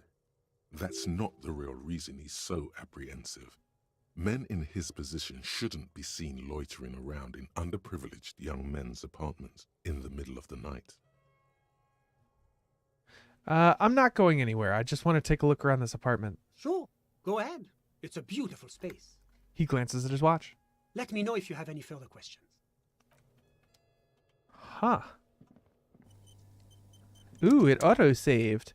A Sumerian conical hat. Oh boy. What the hell? Party dragon silk robe? Oh, hell yeah. Are you kidding me? Okay, so we got to put on all of the stuff that gives us perception. Let me see. Let me just go through everything here.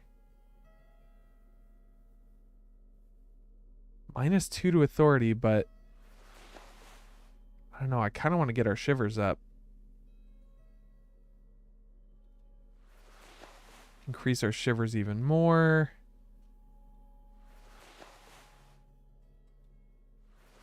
Nah, take the hat off. It gives us -1 to perception. That's no good. +1 drama and +1 electrochemistry. We love this for us. Duh.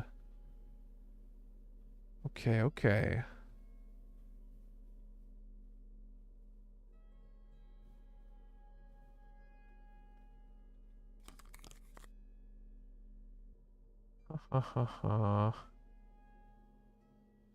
Trying to see if there's anything else we should put. Oh yeah, these boots give us +1 perception.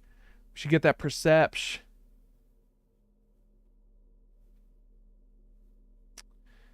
The no hat. The real question is, what gloves do we wear? Let's give us +1 half light.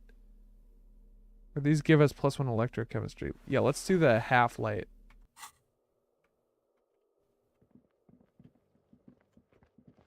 Looks like we don't notice anything new in here. Guess we could try talking to him one more time. Was there anything else? Can you tell me about your friend My again? friend. What about him?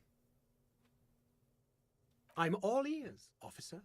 I think we've talked to him about everything that we're gonna talk to him about. I don't think there's anything else he can offer us. I'm sorry to say I did, officer. This is just the break we've been looking for. Easy, detective. No need to jump to conclusions. He eyes the spectacled man near the window, who smiles and spreads his hands.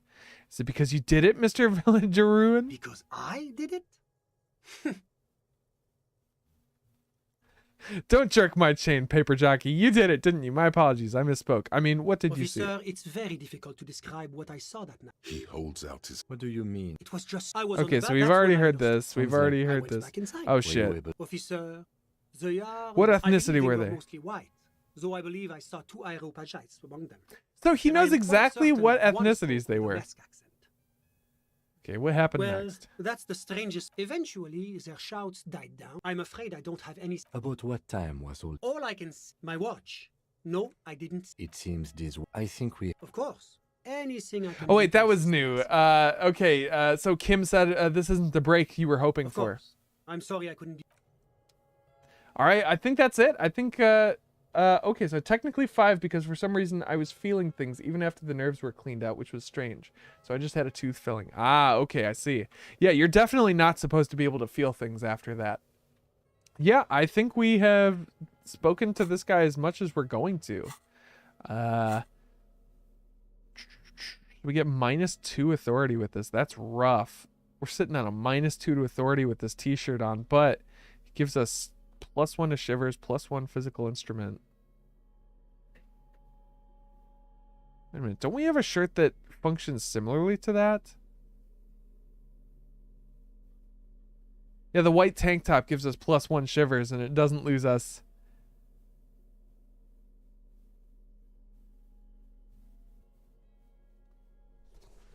Yeah, and let's put the horrific necktie back on. All right.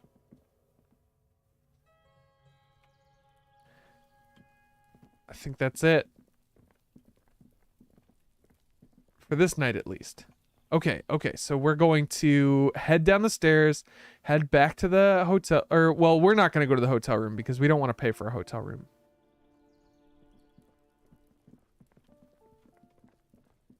Oh, wow, what is Kuno S still doing up this late? Does Kuno never sleep? My God. Oh, we've noticed Whoa. something. What have we here? A bridge? A bridge with loose nails and rot-infested wood that creaks in the wind. A construction code violation if there ever was one. Whatever, let death come. I'm a Revacholian badass. Guess I'll have to take my chances, or Kim, it looks like we've got a construction code violation. True. They never cleaned up the wall damage.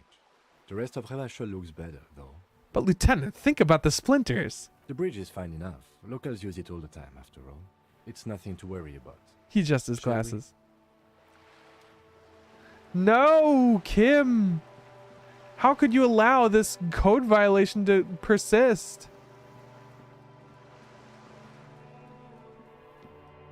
Can't believe Kim's willing to let this happen. Okay, so we're gonna take Kim back to the Whirling in Rags. Kuno's a speed freak. Of course he doesn't sleep. You know what? Fair. Oh, these guys are still out here. Wait, we can talk to this guy now?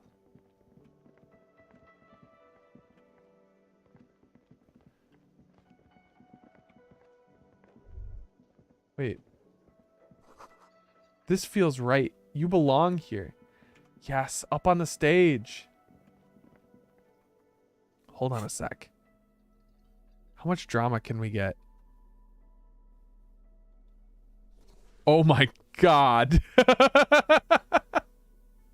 This looks nightmarish. Oh, buddy, no. You're going to want to take that off. Oh, this gives us no. Oh, this is so bad. Drama. Don't we have glasses that this one gives us savoir faire, but not drama. We need as much drama as possible.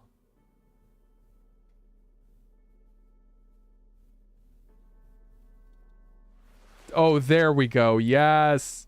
Yes. A +3 to drama, baby.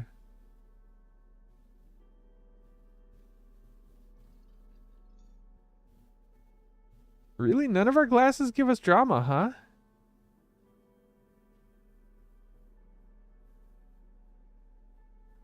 We have shoes that give us empathy, though. We don't have any dramatic pants? Alright. Swag. Wait a minute. Where's that nasty little hat? Is this +2 to logic? Nah, we don't need it. Let's talk to Gart. Can I help you? By the way, I'm going to sing karaoke here. Absolutely out of the question. Gart, no! Absolutely in the question. First we find a sad banger. Then we sing this place to shit. We find a sad banger. Your body is ready, sire.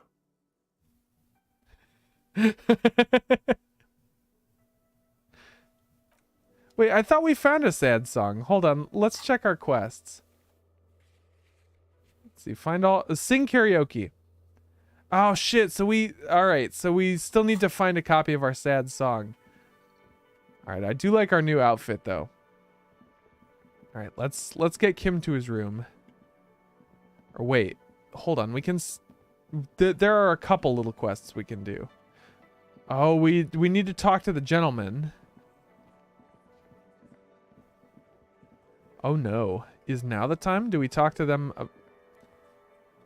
All right, let me put my cop clothes back on. I wish you could like save outfits. That would be really cool for like quick changing between them.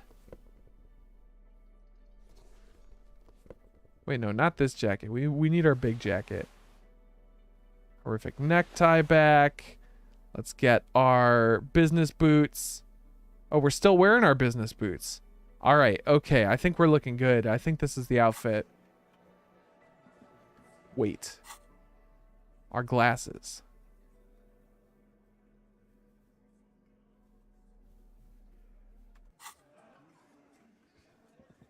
All right, let's see if we can talk to this guy. It's you again. He acknowledges you What is gruffly. What is it indeed? Oh.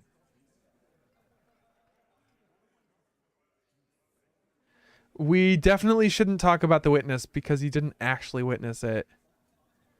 Oh boy.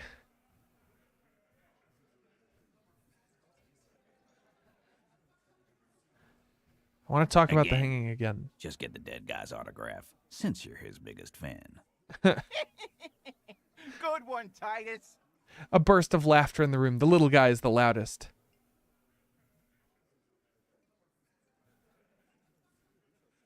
About fucking time. Okay, so we can talk about Classier. Should we do that now? Oh, Hydrate! Sia, hello! Sia, sorry, I didn't see you come in. Okay, so should we talk about Classier to him now? Should we talk about the witness we found who didn't actually see the hanging occurred? I guess he was a witness, so we could talk to him about the witness. Yeah, no, I'm deep in it. Also, have you noticed my cosplay? I'm cosplaying the dude. No. All right, okay. All right, looks like we're taking a little break. It looks like we're taking a little break. So Sia, I have a new point command on the channel called Don't Get Me Started. It's based on an improv game with the same name where for a minute and a half I have to go on a rant about whatever the person tells me to. So I'm going to go on a rant about Kuno starting now. Don't get me started about Kuno, okay? This tiny, nasty, wretched little red-headed boy with freckles all over his face will not stop shit-talking the cops. He is addicted to speed. His dad is a deadbeat, drug-dealing, drug-doing fellow, and Kuno is going to turn out like more of the same. I don't like his attitude. I don't like the company he keeps. I don't like the bizarre hours that he is awake during. The boy doesn't sleep because he's addicted to speed. He has a disgusting little shack in the backyard of a hotel. Nobody really seems to check up on him at all, which is his fault, by the way. He puts up barriers so that nobody can get close to him, including me. Believe me, I've tried. Nobody can help this child because he refuses help from anyone. This could be because of his surly attitude. It could be because he's hideous. It could be because he throws rocks at dead bodies, which is a fucked up thing to do. Let's talk a little bit more about Kuno's relationship with Kuno S, because I think that's also messed up. Everything that he does is a stain upon humanity. Kuno is the reason why God doesn't talk to us anymore. And to be frank, we deserve it. This boy is ruining it for everyone. And the fact that we can't right his horrible actions means that we too are doomed, much like Kuno is. There is no salvation for this horrible, red-headed slug of a child, and we all deserve to burn in hell. Mic drop.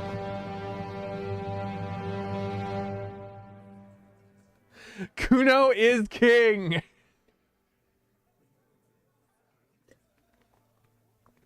Y'all got me started. Y'all got me fucking started. I don't know if now's the time to talk about Classier, because we can talk to Classier again. Let me see. When was it?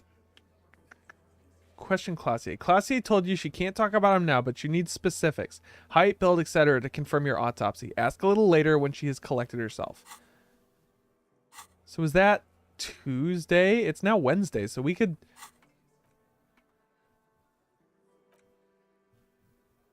Okay, so he throws his hands up. He sits back down. Alright. See if we can go talk to Classier, and then we'll talk to him, and then we'll walk back to the fishing village, and that'll be the end of the night.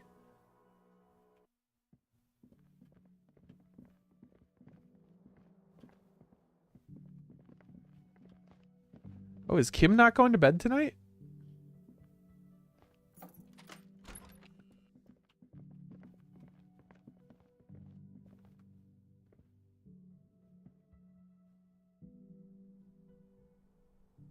Oh, there's a mood kill? Go game instead. Oh no, there's a mood kill. Well, if it's a mood kill, we definitely don't want to do it yet. Oh, did we notice something new about the window? This window is pristine on the inside, unlike the one next to it. Looks like it, yes. The one I smashed in my room? Yes, that one. Cold wind is seeping in right now. Just one floor below you. Messing up your concentration here.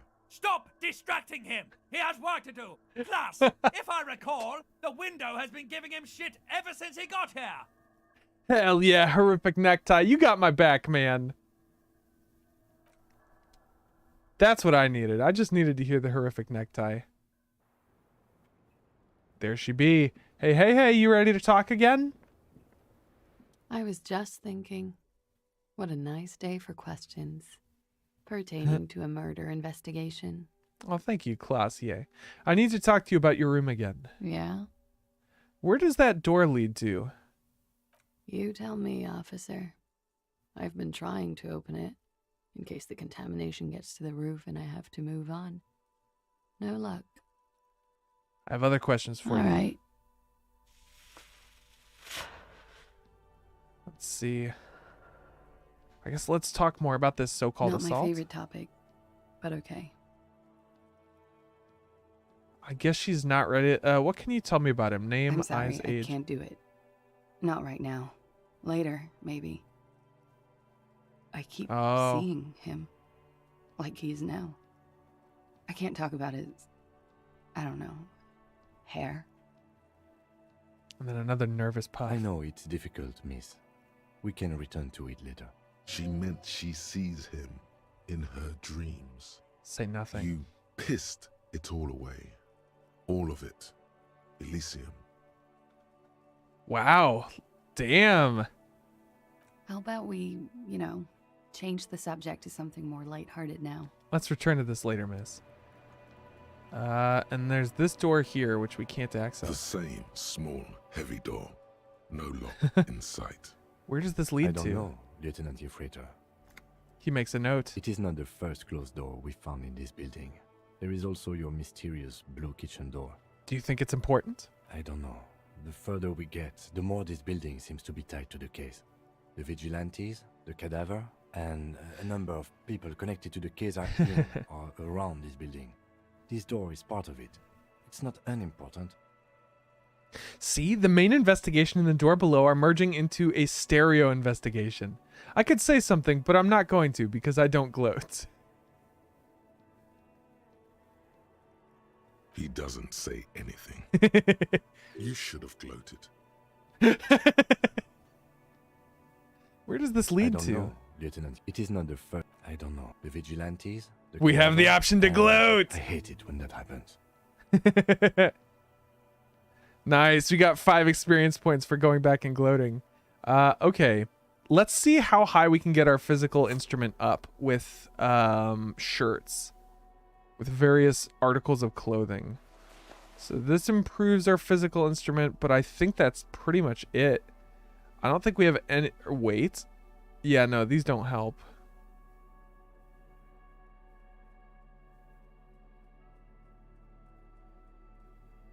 Yeah, I think these are the only things that give us... Damn it. Yeah, no good. We can't get our physical instrument up much higher. So maybe we can talk to guard about it? I'm not sure. Let the necktie gloat. Oh, man. I wish we could let the horrific necktie talk for us. He should be the investigator, not us. Open the door.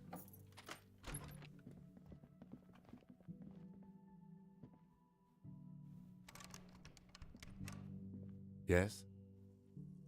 Nothing.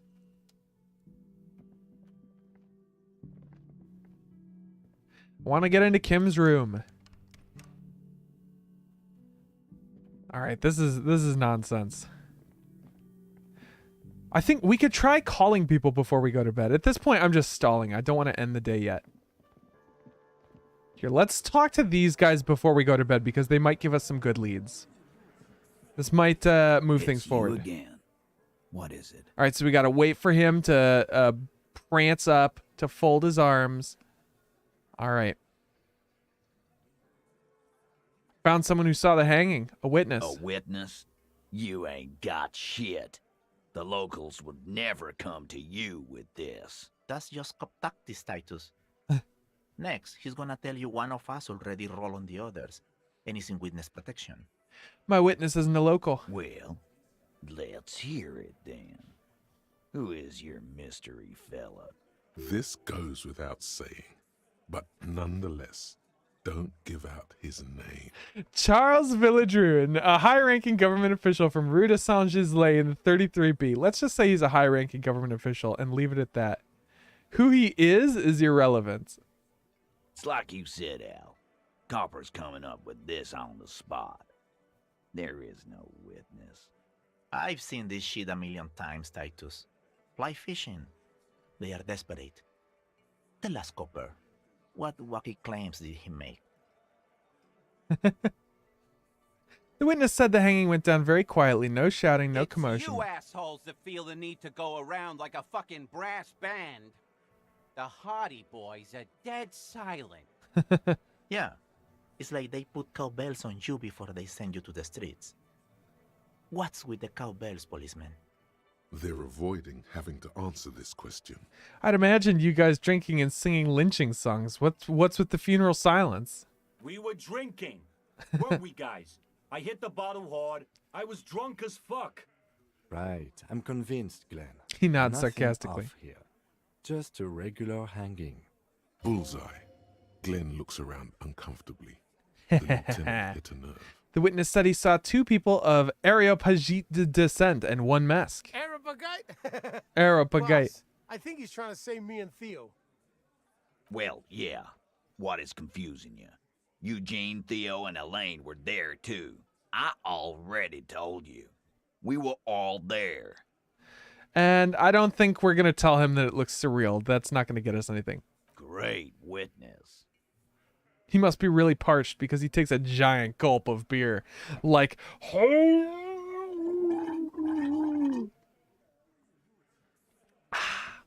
big beer gulp. So much bluster to hide the fact that they're uncomfortable with you having this influence. Well, Classier says that she wasn't assaulted. Fuck. I knew that fucking whore couldn't be trusted. Damn. You've hit a nerve. Titus is furious. No, more than that. The loyal Titus feels betrayed. We got him right where we want him. For the record, She steps in forcefully. Titus Hardy did not explicitly specify the victim as a whore, nor did he say anything about trusting her. Oh, shut up and stay out of this, Liz. He turns back to you. He raped her. He was out of his fucking mind. You have no idea. Yeah, except that's not the testimony we got from the victim. She's just in denial, asshole. You don't understand the traumatic experience. She's shutting down, and she doesn't fucking trust you. Yeah, she's crazy, you know. The rat-faced man A says crazy carefully. bitch. You know the type. She's fucked up. Great, Shanky. Thank you for that. This is a diversion. Stay on track. Crazy. What are you talking about? She was very lucid. I didn't think that, yes, that she's a little... I did think that, yes. Cut the bullshit. She told me the truth. Yeah, rhetoric's right. Lawman. He says through I'm clenched at the teeth. end of my goddamn rope with you. I fucking told you not to push her. His hands become fists. Ooh. And you went and pushed her. Something breaks in him. I am gonna fucking... Titus Hardy. Her voice rings through the room like a warning shot. Success. Titus backs off. Fists down, everybody. Goddamn, no one tells you to put your fists down. Everard personally sent me to take care of this. If this goes south, we'll all be in the shit. But you, Titus Hardy, are going to be buried. Am I understood? When she's angry, she emphasizes the S. It gives her voice a strangely hypnotic quality. Her lips barely move as she speaks. Frankly, it's a bit terrifying. Ooh. Someone has to rush in to break the tension. The second in command. Look, Copper. We know that that fuck was a rapist and a killer. We got him confessing to it on tape. Okay, I would love to have that tape. The tattooed man snaps his fingers to get your Show attention. it to him, T. He turns to Titus. What's the harm, right? Here, jerkwad. Listen to this shit. And then come back and tell me the soldier of the apocalypse was an innocent man. Here, jerkwad, listen to this shit. That's what I'm going to say the next time I recommend, like, a band to someone. Here, jerkwad, listen to this shit. This is their last play, this tape. Their story is in tatters, a mess. It might be nice to listen to, but at this point, you don't need to. So what's on this tape? What's on it? We call it the Dorgun Mega Mix. You'll know why. Won't you listen to it? And why should I care about the tape? You lied to You me. don't care about evidence. His eye twitches. The fuck are you a cop for, then? Pigs, T. They don't care about getting the truth. They care about getting convictions. They are fucking keeping a score on their bulletin boards. I won't be on your bulletin board. If you don't listen to the tape, we got nothing to talk about. There's a lot of questions. If you ask them now, they'll just keep bringing up the tape. Listen to it, and they'll have nothing to hide behind. Where'd you get this tape? You think we go into this shit deaf and dumb? You RCM aren't the only ones who know how to bug people. There's no university degree for that. So you've bugged them? How? We have machines. We're in logistics. How do you think a harbor works? It's advanced stuff. Understood? You've listened in on their communications. He takes a little note. How long? Since way before their chief started taking swing lessons. Things got nice and quiet after that. Which one of you is doing this advanced radio work then? It's not advanced. You just hold up in a coop all day, writing down what they say. It gets hot as hell in there. Fat Angus is doing the radio work. Don't put yourself down, Angus. It's important work. The chief picks his beer back up to offer a silent toast. Yeah, man. You're like a radio genius or something.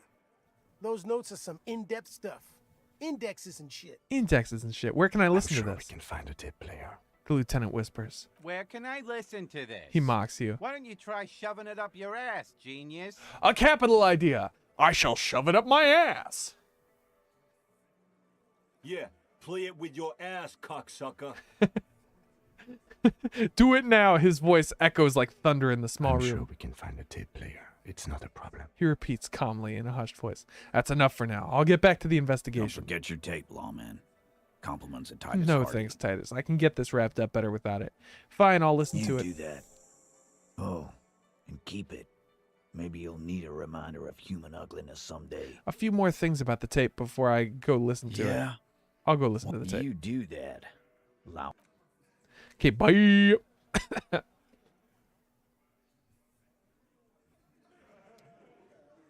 Connor, know any music I haven't heard before? Here, jerkwad, listen to this shit. That's how you get them. Oh, wait a minute. Isn't there a tape player up in my room? Aw, shit. Let's go get that tape player.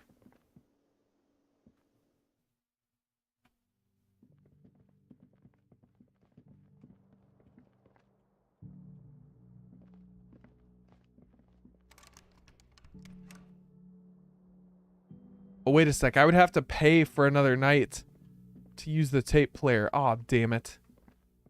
I mean, we've got the cash for it. I just didn't want to spend it. Okay. So we have to pay for another night to stay here. All right, fine, Gart. Fine. The house wins again. Can I help you? Unless, hold up. What do you guys think? Should we pay for another night at the hotel to use the tape player in the room? Or was there a tape player somewhere else that we don't know about? Let me check. The Door Gunner Megamix. Either in your room or find one from the pawn shop. Yeah, so we've got to pay for the hotel room one more time or buy one from the pawn shop. I'm guessing the one at the pawn shop's going to be more expensive, but we'll just have it, so we never need to pay for the room again. What do we think, fam? Should we pay for the room for another night, or should I don't know how much it costs at the pawn shop though, so I don't know. Here, let me check. Maybe I can check the cost of it. Disco Elysium tape player. Okay, so it's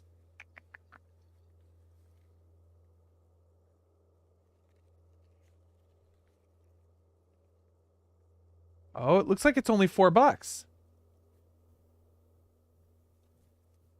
Okay, yeah, it's way cheaper than getting a room. Is the pawn shop still open? Let's do that. Goodbye, Gart. Farewell. Oh my god, it's 3 in the morning. Pawn shop, open up. Excuse me.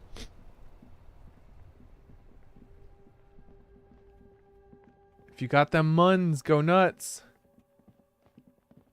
Knock, knock, Mr. Pawn Shop Man.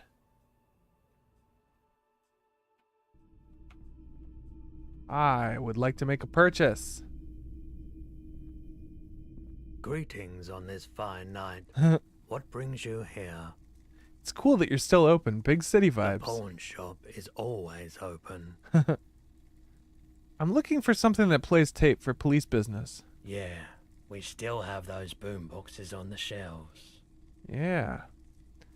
Oh, Roy's prices are strange. Roy doesn't really sleep. Odd brain activity.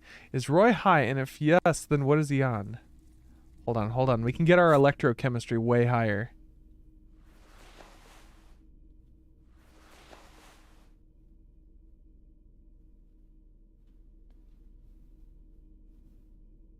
I think, hold on. I think our kimono gives us electrochemistry. There we go. So we've got a sweet +3 to electrochemistry right now.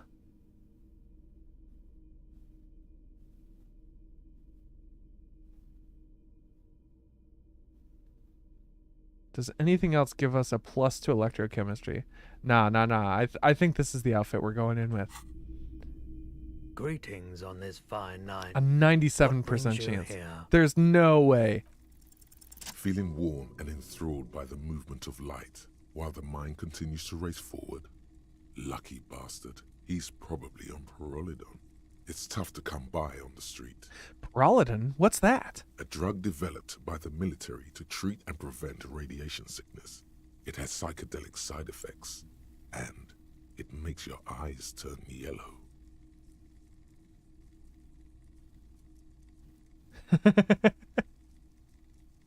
Ooh, okay. So we've got 3 options to bring it up to the pawn shop owner. We could say, "Is it just me, or is it really warm in here?"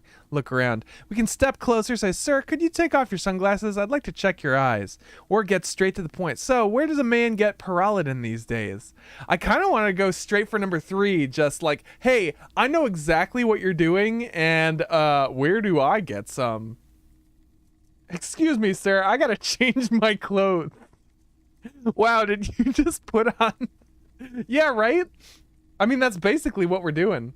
Yeah, I think 3's the way to go, Connor. What does everybody else think? Sia, 3? I think 3 is the option. Yep, we gotta go with 3.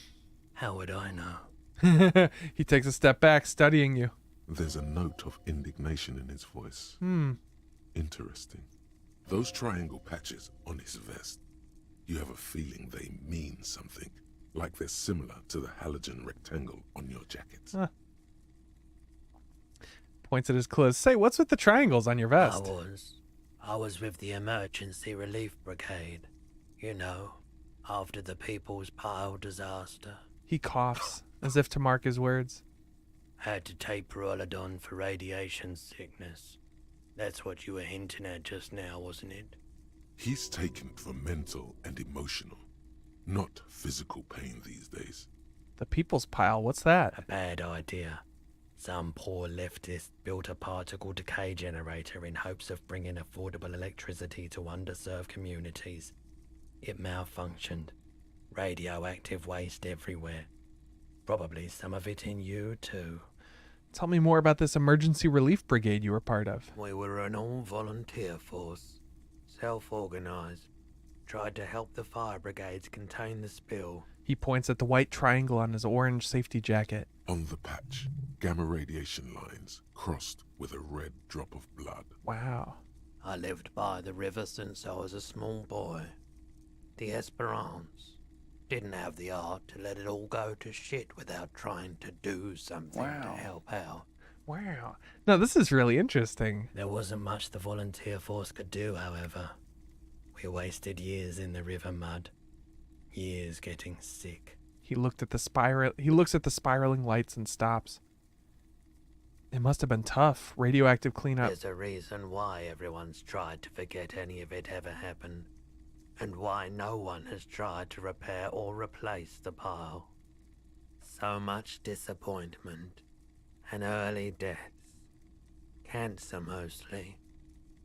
And we knew all that was coming even as we were cleaning up as best we could. Whose fault was it that the generator failed? No one's. Everyone's. He sighs and shakes his head. So much bitterness. A bunch of poor people built themselves a primitive nuclear reactor, hoping for the best. What do you think is going to happen? How did you end up running a pawn shop? The cleanup happened 15 years ago. I was young then. Later, my second aunt died. Left me this shack and all the assorted junk in it. So I came to Martinez. People told me don't go there. It's a shithole. I said, people, we just had a nuclear pile meltdown. I'm gonna get as far away from Forburg as I can. Still in the same city, but... He shrugs. Well, thank you for telling me. I like the theory more than the story. outward movement, not vortices. Yeah, you gotta get in on those vortices, my man. Oh no, care to share your Peralidin with me? No, we shouldn't. That's a bad idea. No. We're trying to be better. I'm looking for something that plays a tape. Oh right, he just told me. We still have those boom He boxes. just told me. So the boom boxes are somewhere around here. Typical Martinez streetlight sits among assorted fruit. No. I need a boom box. The boom boxes wait on the shelves. And your boombox, that gold and amber Harmon Waushi, stares at you longingly with its tape reel eyes. Ooh, can I get a discount on this boombox? A police A discount? I do have to keep the lights on, man. It's 12 real. Remember, he doesn't like music. He likes sounds. The Doorgunner Megamix is his type of tape. Certainly, he'd give you a discount if he knew you'd play something so experimental. I'm not just doing any police work. I've got the Doorgunner Megamix here. An era-defining work. Let's do 4 real. 4 real is offensively low, but just this once. For the music, concrete, cop. Look at that. Cheap. Let's do it. And here you are. Quality sound reproduction on the go. It'll play anything, wherever. Turn any tape into a conversation of sounds and shapes.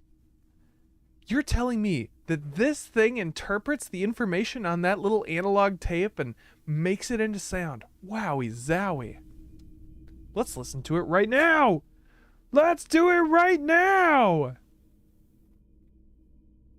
Where's my tape player at? Wow. Where the fuck my tape player at? The porter reel is just what you needed. The reels attach to the apparatus with a satisfying click. The tape is rooted behind the magnetic reader. I'm gonna play that tape. You push, come on say. Come on say. The tape stops. The come on say button. Violent static and machine sounds fill the air. Beep boop boop boop. That's my machine noise. Violent static, followed by machine noise. Beep boop boop boop. This isn't Revachol. This Man's is a voice fucking says. village. I can almost see the elephants. Another loud screech, some kind of machinery. The harbor. The lieutenant That's takes out his the sound of a notebook. 5-ton crane. Ah. When this shit is done, I'm gonna tear that place up. Soldier of the apocalypse style. Kill shit. Dogs and chickens too. Yikes, this guy's really going off. Gonna run a room, Cordy. A real nice This part's unintelligible. I don't give a shit. I'm fucking done. I'm done mentally. I'll fucking do them all in. Rape that disco cunt on the counter. You know, the dance a whore upstairs. Do it Kohoi style. Never did get that taste out of my mouth. Ugh. A click, then silence. The rest of the tape is empty. The lieutenant presses the button marked Arete on your porter reel. The tape stops spinning. What was that at the very end? Silence? End of recording. What's Kohoi? A village on the Samaran Isola, in South Safre. Grad committed war crimes there, the kind of thing he talks about. You think he was there? Who knows? Maybe the tattoos would have an answer. I think he is. We would From need what to we know the story know, of this man's service. the Strikebuster guy, when we talked to him, they did some war crime symbol shit. of soldier of the apocalypse style conduct in a civil environment. When did he mention Cordy? Let's just ask, who's this One Cordy? of the other mercenaries, I think. The one he was talking to. A friend of his. So we've got to figure out who Cordy was. What do you think? It seemed authentic enough. Probably recorded off the shortwave, then edited to seem more incriminating. He sounded like he was on patrol around the harbor walls. I agree. He also sounded inebriated, but he did say he's going to do it. You can't edit words into someone's mouth. Still. The lieutenant looks at the tape. You are familiar with this look now. It's his look of suspicion. There's more going on here than we know. Yeah. Okay, then, what now? I think we've got a few more questions for class here, don't you? He looks around. This seems to contradict her testimony, at least to some degree. And while we're here... Oh, wait, no, he hates music. Okay, we don't want to play music in this guy's store. He would hate that. But now that we have a tape player, we can play our sad little song. The smallest church in Sansen. The porter reel is just what you needed. The reel's attached to It the is apparatus 3:32 with in the morning, and we're going to play a sad song. Behind the magnetic reader. But sad songs and waltzes aren't selling this year. You press the large button marked Commencer, and the tape starts spinning. There's a small delay before the song starts playing. Oh, do we press our ear against the speaker or keep the porter reel at the harmless distance and wait?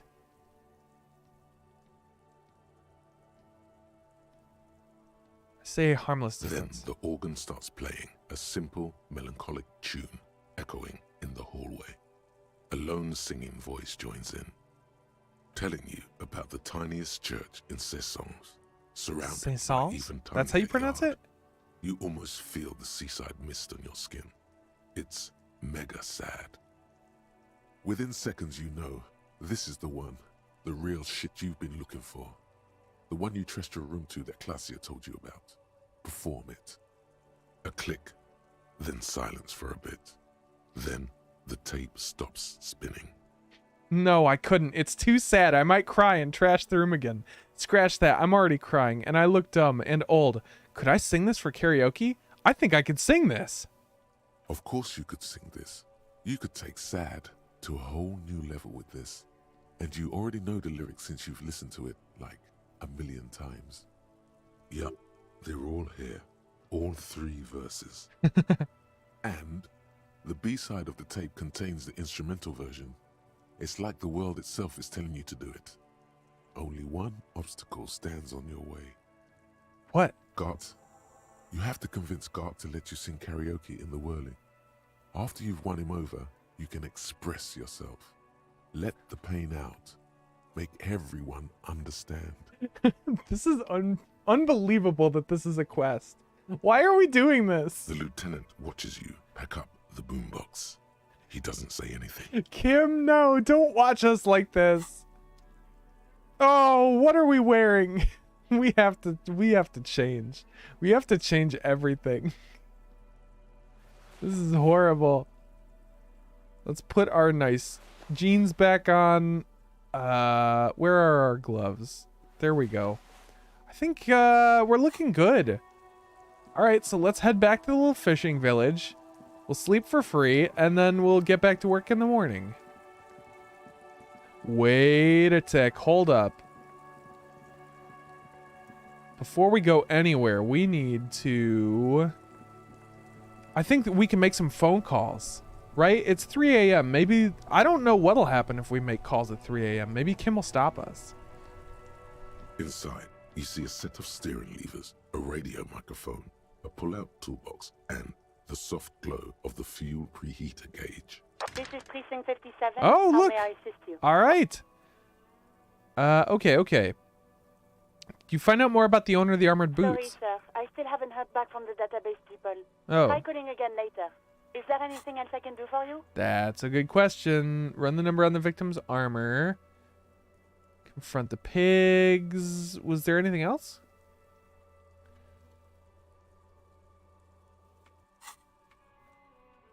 Nope, that's it. 57, over and out. In the cabin, you see... Okay, we close the door. And, okay, I think we could go talk to Classier again. It's like 3 a.m. It's fine, it's fine. We don't need to sleep that bad. This is getting interesting. I don't know how many days we get to do this, so I'm hesitant to, like, go to sleep until we've made enough progress. I don't know what enough progress looks like, but... Hold it a sec. There's one more quest that I want to double check on. Hachi Machi Moo. Let's see. Oh, once you're done with it, send the corpse to processing. Oh yeah, I think have we sent the body to processing yet? We might want to do that. Dead body on the boardwalk. Go to Billy Majon's apartment to deliver the bad news. Oh, we forgot to go do that. That would have been smart. Sing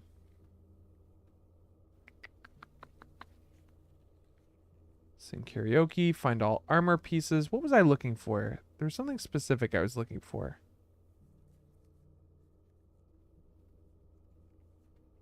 Ah, I forgot already. Ah, whatevs. I was looking for something, I feel like. This is an interesting game to stream a first playthrough of because I feel like... Oh, she's not up here anymore. Is she asleep? Where'd she go?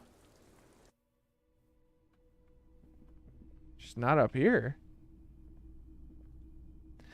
It's like the game is telling me, like, bruh, you gotta go to bed. Okay, all right.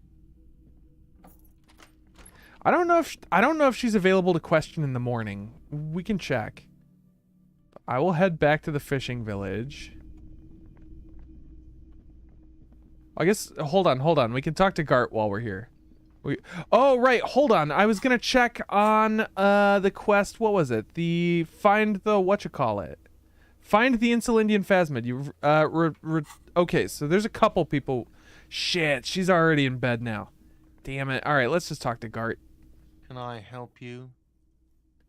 Gart, I need to sing karaoke now. No, you don't. It's not happening. Yeah, but Johnny Law is about to tear it up sad style. Why do you have the PA system if no one's going to use it? It's part of my quest of self-discovery. Help me. This is my way of apologizing for the trouble I've caused. Please let me say I'm sorry.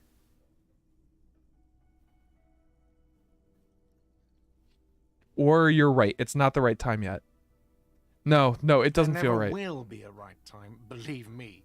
That karaoke system is only there for show.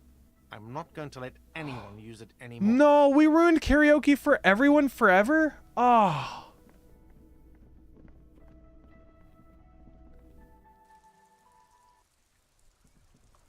I can't believe we ruined karaoke for everyone forever. That's rough. That's rough, Buster. Could you imagine fucking up so hard that no one else gets the opportunity ever again? Ugh. So sad. Let's go stay in the fishing village. They don't make us pay over there.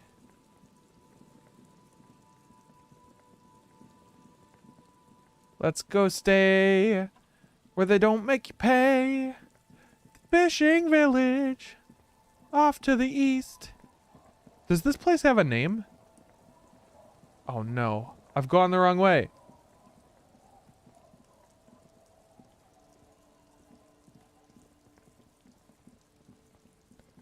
This is the correct way. It's hard to see at 3 in the morning. Everyone should turn their lights on.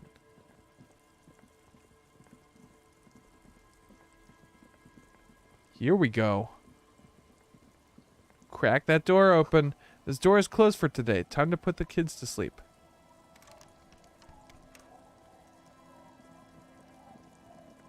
Wait, is this our door?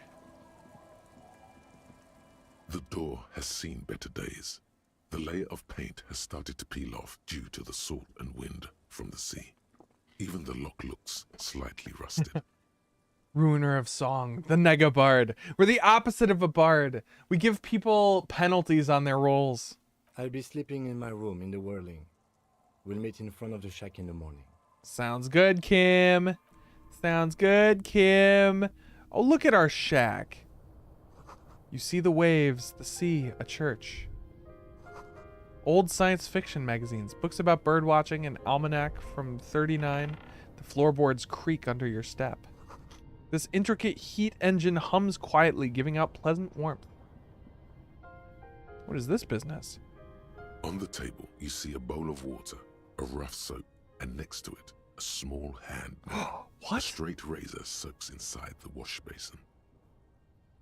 We could try and remove our mutton chops. Is shaving the right call? The water reflects back a vague image of your face. Nose bulbous and red. Hair unkempt, wrinkles lining the eyes and forehead. The stash is gigantic. You'll be looking like a pansy without the chops. A fucking pansy. I agree. No, we can't get rid of the chops. I mean, I'm fascinated that we have the option to get rid of them, but no. An old mirror hangs on the wall. What? You see the reflection of your face in it, adorned with the expression. Dig deep into your mind to locate the source of the expression. Attempt to stop the expression from happening. Recited the poem Tommy. Heard about the band OO. Oh, 42%. Hold on. Let the mirror be for now. Let's put on more clothes. Put on more impressive clothing.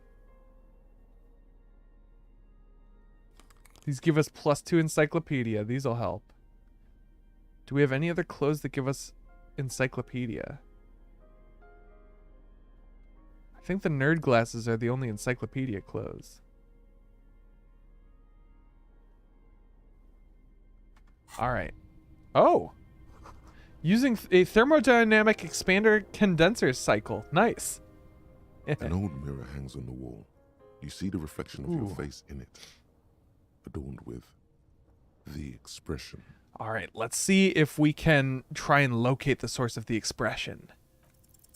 It belongs to the new, the third decade of the current century. Enough time had passed from the failure of the revolution that, for a fleeting moment, free market economy seemed like the ultimate, uncontested way of life for our species. Okay. Things were good. It was smooth sailing. People made gold and champagne-tinted interiors and facades to suit the times, calling this the new style. But more importantly, disco happened. Disco. Forget about ostentatious orchestrations. For Revachol, your city, that meant only one thing. Guillaume Lamillion. Guillaume Lamillion? If it doesn't rhyme, you're not pronouncing it Guillaume Lamillion. That's right, Drama, that's right. Out of the dazzling swirl of disco music, in an open-air boîte de nuit, somewhere in Revachol West, Guillaume's blonde mane appeared on the screen. He sang some bullshit. Then he made the expression. What? So I adopted it? Why? Everyone loved it. Maybe you thought some of the stardust would rub off on you. Maybe it did. Either way, it's all gone now. Only the grimace remains.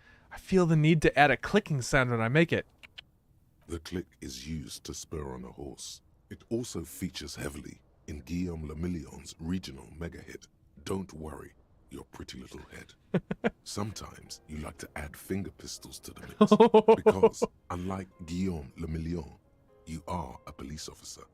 It's your nifty little way to say, I'm armed and dangerous. How long ago was the new? There is a vast ocean of time between right now and the expression.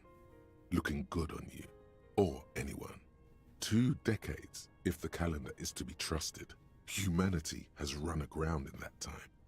It's a different world now. The expression is a relic. Does this have anything to do with ostentatious orchestrations? Not really. OO must have just stirred your mind.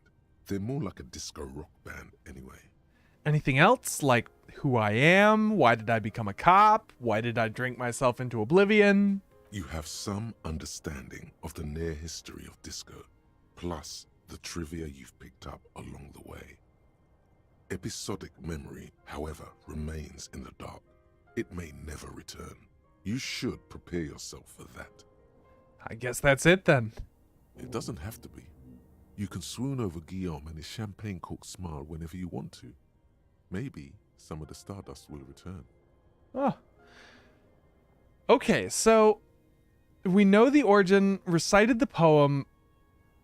Let's see how high we can get our... I'll try getting our electrochemistry real high with our electrochemistry clothes. Let's put our outfit back on. Ooh, yeah, looking good. The mesh tank top is just drama. That doesn't actually help our electrochemistry at all. I thought it was possible to get our electrochemistry up to 3. Oh, yeah, yeah.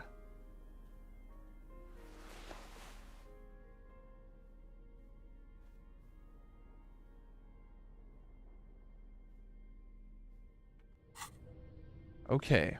An old mirror hangs on the wall. You see the reflection of your face. We could potentially stop doing the expression. I feel like the expression is so key to Harry's character that it would be almost criminal to make him stop doing the expression. But we have the option to attempt it. It is a 42% chance. Not good, but we could level up our electrochemistry if it doesn't work. The chops are too iconic, right, Connor? I feel like we gotta keep the expression in the chops. They make Harry who he is. But also, we are trying to reinvent Harry. We are going the boring cop route. And I feel like stopping the expression and getting rid of the chops are, like, we could be full boring chops. Yeah, keep the chops and the expression. I think so. I think that's what we gotta do. But we gotta take the damn kimono off. I just wanted to see how high we could get our odds up. We can get them up pretty damn high. Okay, what else can we check out in here? Yo, what the hell? A Korojev jacket. Yo, look at that shit. Checkmate. Okay, we got a real shitty looking jacket. If we want to get our logic all the way up. Okay. I think it's sleepy time. We've mussed around enough in here. Wearing a kimono? We aren't Steven Seagal. Time to strip mid-conversation again. Well, we were talking to the mirror this time, so I feel like it's appropriate to strip in front of the mirror. The bed is comforting, if a bit run down. Still, you've earned a rest. It's time for bed. Time for seepy seeps. Take a little nap and talk to our brain. Across the room, the heating system hums its soft lullaby. The mattress feels soft and sheets warm. It only takes you moments for the world to fall away. And... Thoughts, baby. A million little lights in the dark. You're one fine instrument, brother. All those faces and all those names. All that laughter and screaming and scheming around. Every corner and every street. Recorded in you forever on ferrotape. Spinning in eternity, spinning on empty. Spinning, spinning, tell me, am I dreaming?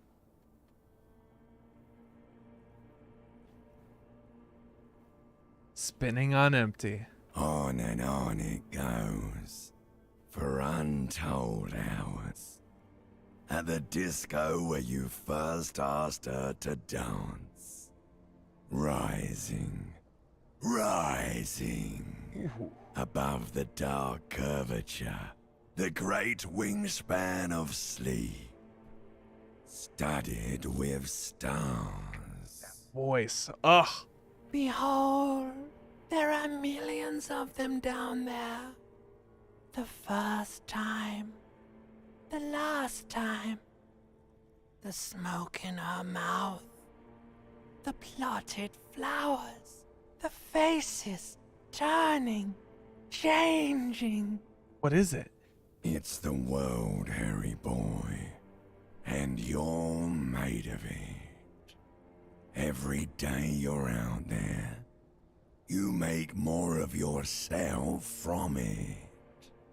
I'm afraid you can't be unmade now. Huh. You can never forget this shit. The rain, the snow, I don't want to. It's beautiful.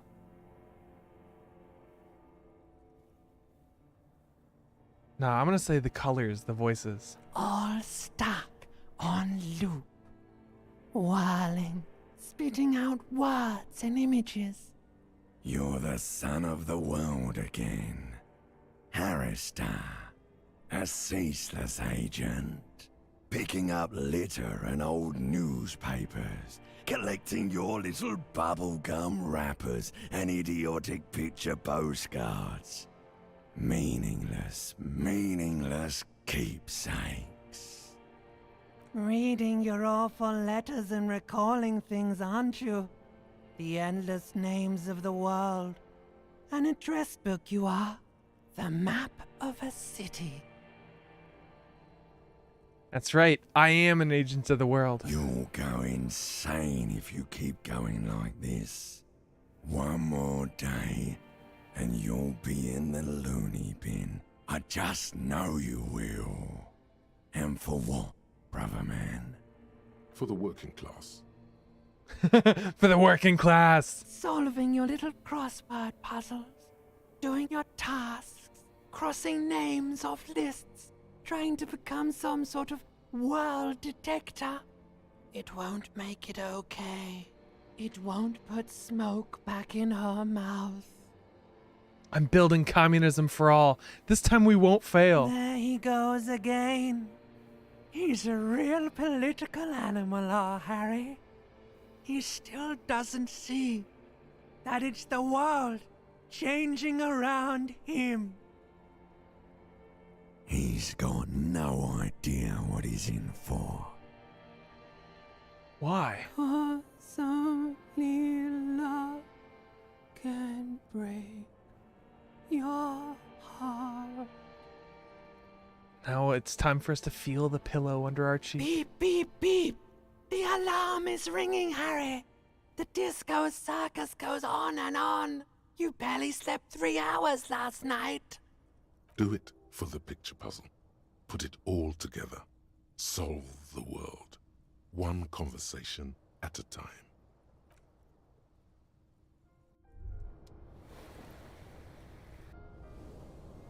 Huzzah. Rise and shine, comrade. It's time to get to work. Wait, did we wake up in the chair? What's going on? Despite all the thinking you've been doing, only 0.0001% of communism has been built. It's too great a task to undertake alone. You're going to have to get organized. Uh-oh. Organization hasn't exactly been your strong suit, historically speaking. Oh no, there was an endurance test that failed. Not really my thing.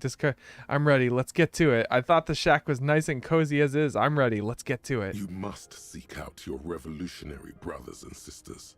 Find out how much communism they've built. Then, together, maybe you'll be able to build as much as 0.0002% of communism. But it won't be easy. Decades of persecution by coalition authorities have driven the remaining communists of Martinaise underground. They live underground. These communists aren't men. They're mole people. Mole people! Yo, what? Hope they give the voice actor all the monies. Yes, I hope they got a lot of money, but I'm part of the coalition authorities. Have I been persecuting communists this whole time? If you have been, it's only because you're a double agent acting in furtherance of your long-term objectives. Listen to this. Do you really think you're the kind of person an underground communist cell would entrust with a mission that requires such discretion? Maybe? Regardless, what's past is past. You need to look forward to the work of building communism for all. I don't know if I want to go searching for mole people.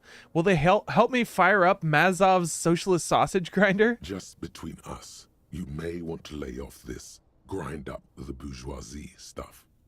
It's a bit off-putting, even to fellow communists. I don't know if I want to go searching for mole They're people. Not mole people. They're your comrades in the eternal class struggle. It's your task to find and join them.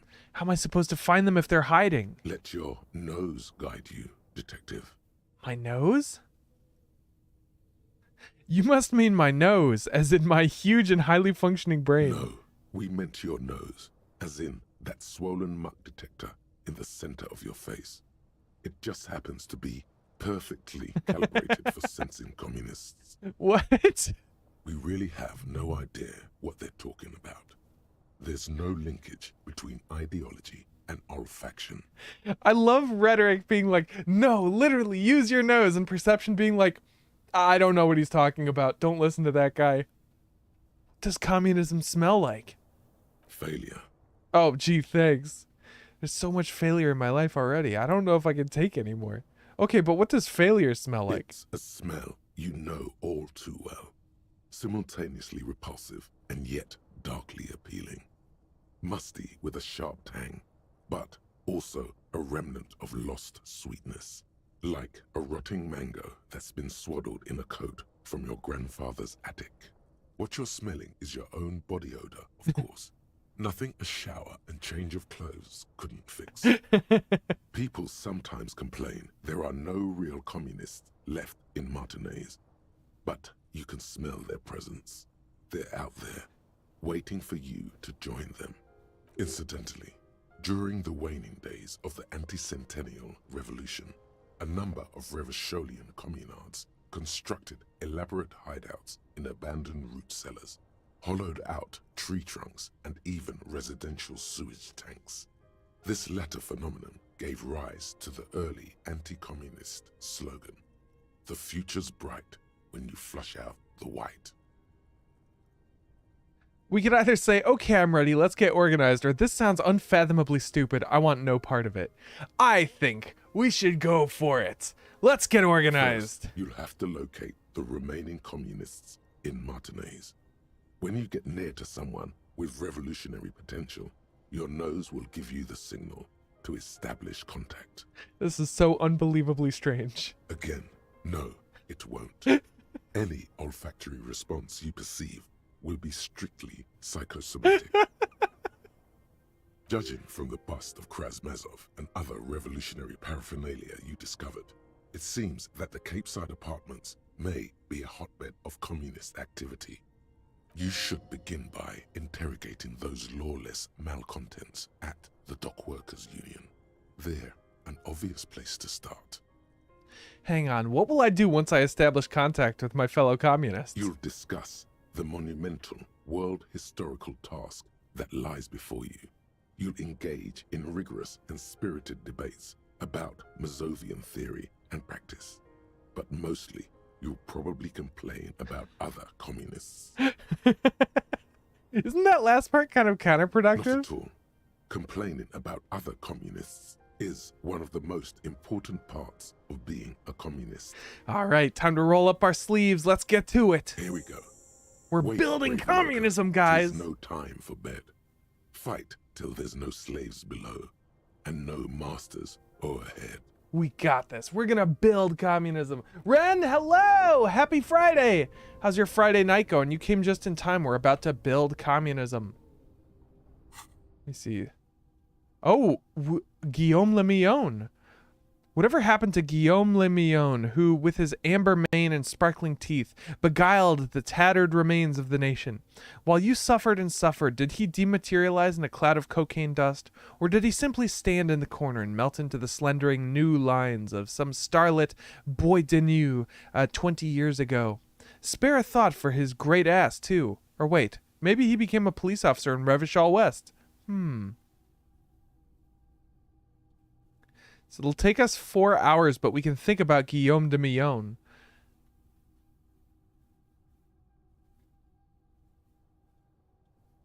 We don't know what the solution is.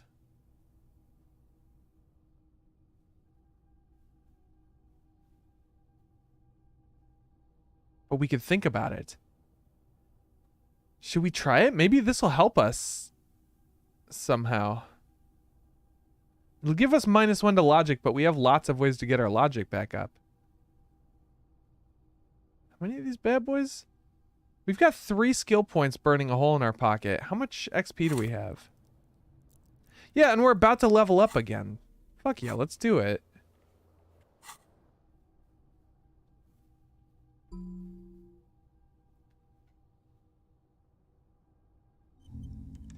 All right, we're internalizing it. Guillaume Le Millon, we're thinking about it. All right, let's move out, gang. No, old communism was bad. Our communism is going to be perfect with no problems at all. Good morning, Kim. Kim? Good morning, Kim. Yes?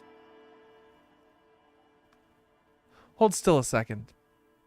The lieutenant's posture becomes rigid and uncomfortable as you lean forward and sniff the area just above his We're trying to shoulder smell the blade. communism on Kim. The lieutenant is fastidious as a cat in matters of his personal upkeep. And yet, in the folds of his jacket, you can just perceive the stale and acrid traces of oil rags, transmission fluid, and brake pads. But what sort of ideological picture do these smells paint? Tough to say. Do you need something, detective? Just as I suspected. You're no lieutenant, you're a mechanic. I do like to hang around the motor pool every now and then, but that doesn't make me a mechanic. Sort of like how hanging around the liquor store hasn't made you into a master distiller. Hey, I've been doing better. You're right, detective. My apologies. Was there something else you wish to discuss? Nothing. Thank you, Kim. I love this witty banter that we have. Hold on, didn't I have a quest with her? Get yourself organized. Roam the streets to sniff out comrades. Oh, we gotta talk to Classier about the Door Gunner Megamix. Let me see. Oh, we need to talk to the lady. Confront the pigs. Someone's been... Oh, shit! No! Someone's been running around with your sidearm pretending to be a police officer. You must meet her near the old fish market at 2200. Damn it. Okay, so well, we got to do that tonight. That's important to do tonight. Disco communism is, of course, best communism. I can't believe you actually smell people. Yeah, no, we literally have to go and smell each person. So we got to find Idiot Doom Spiral's jacket. Report back to the Whirling for the Insulindian Phasmid. Let's see. Go to the apartments again. We still have to send the victim's body to processing. The armored gloves. Ask the little girl in the fishing village down the coast who knows something about the Oh, the little girl. Wait a minute. Hold on. Was there more information there? Ask the little girl in the fishing village down the coast.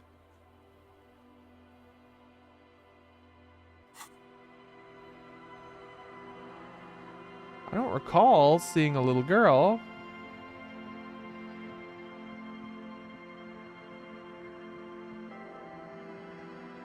Hold on. I wish there was like a map that I could look at. Know what I'm saying?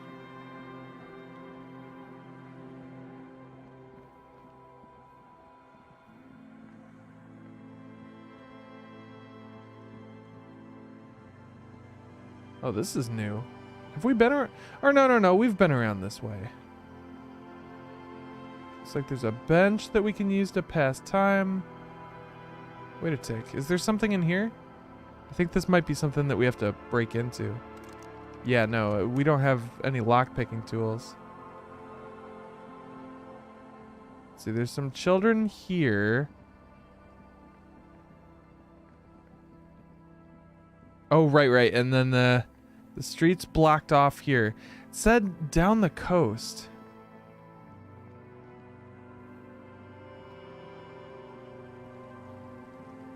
Maybe it means like by the beach?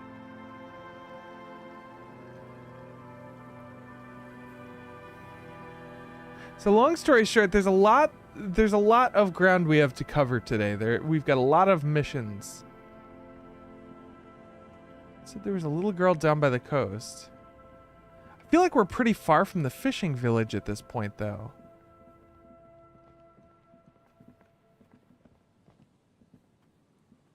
Oh.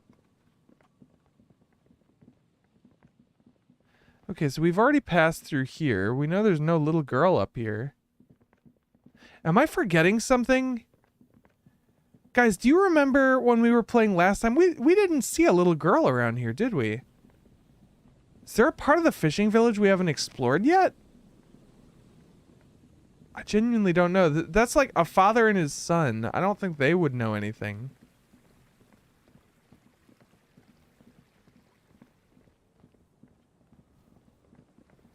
Maybe by along the coast they mean up and around up here? Let me... Oh, what's this? Relax, it's not yours. You didn't crash every MC in Revachol, hopefully. Oh yeah, there's another car crash there. Yeah, I don't remember no little girl.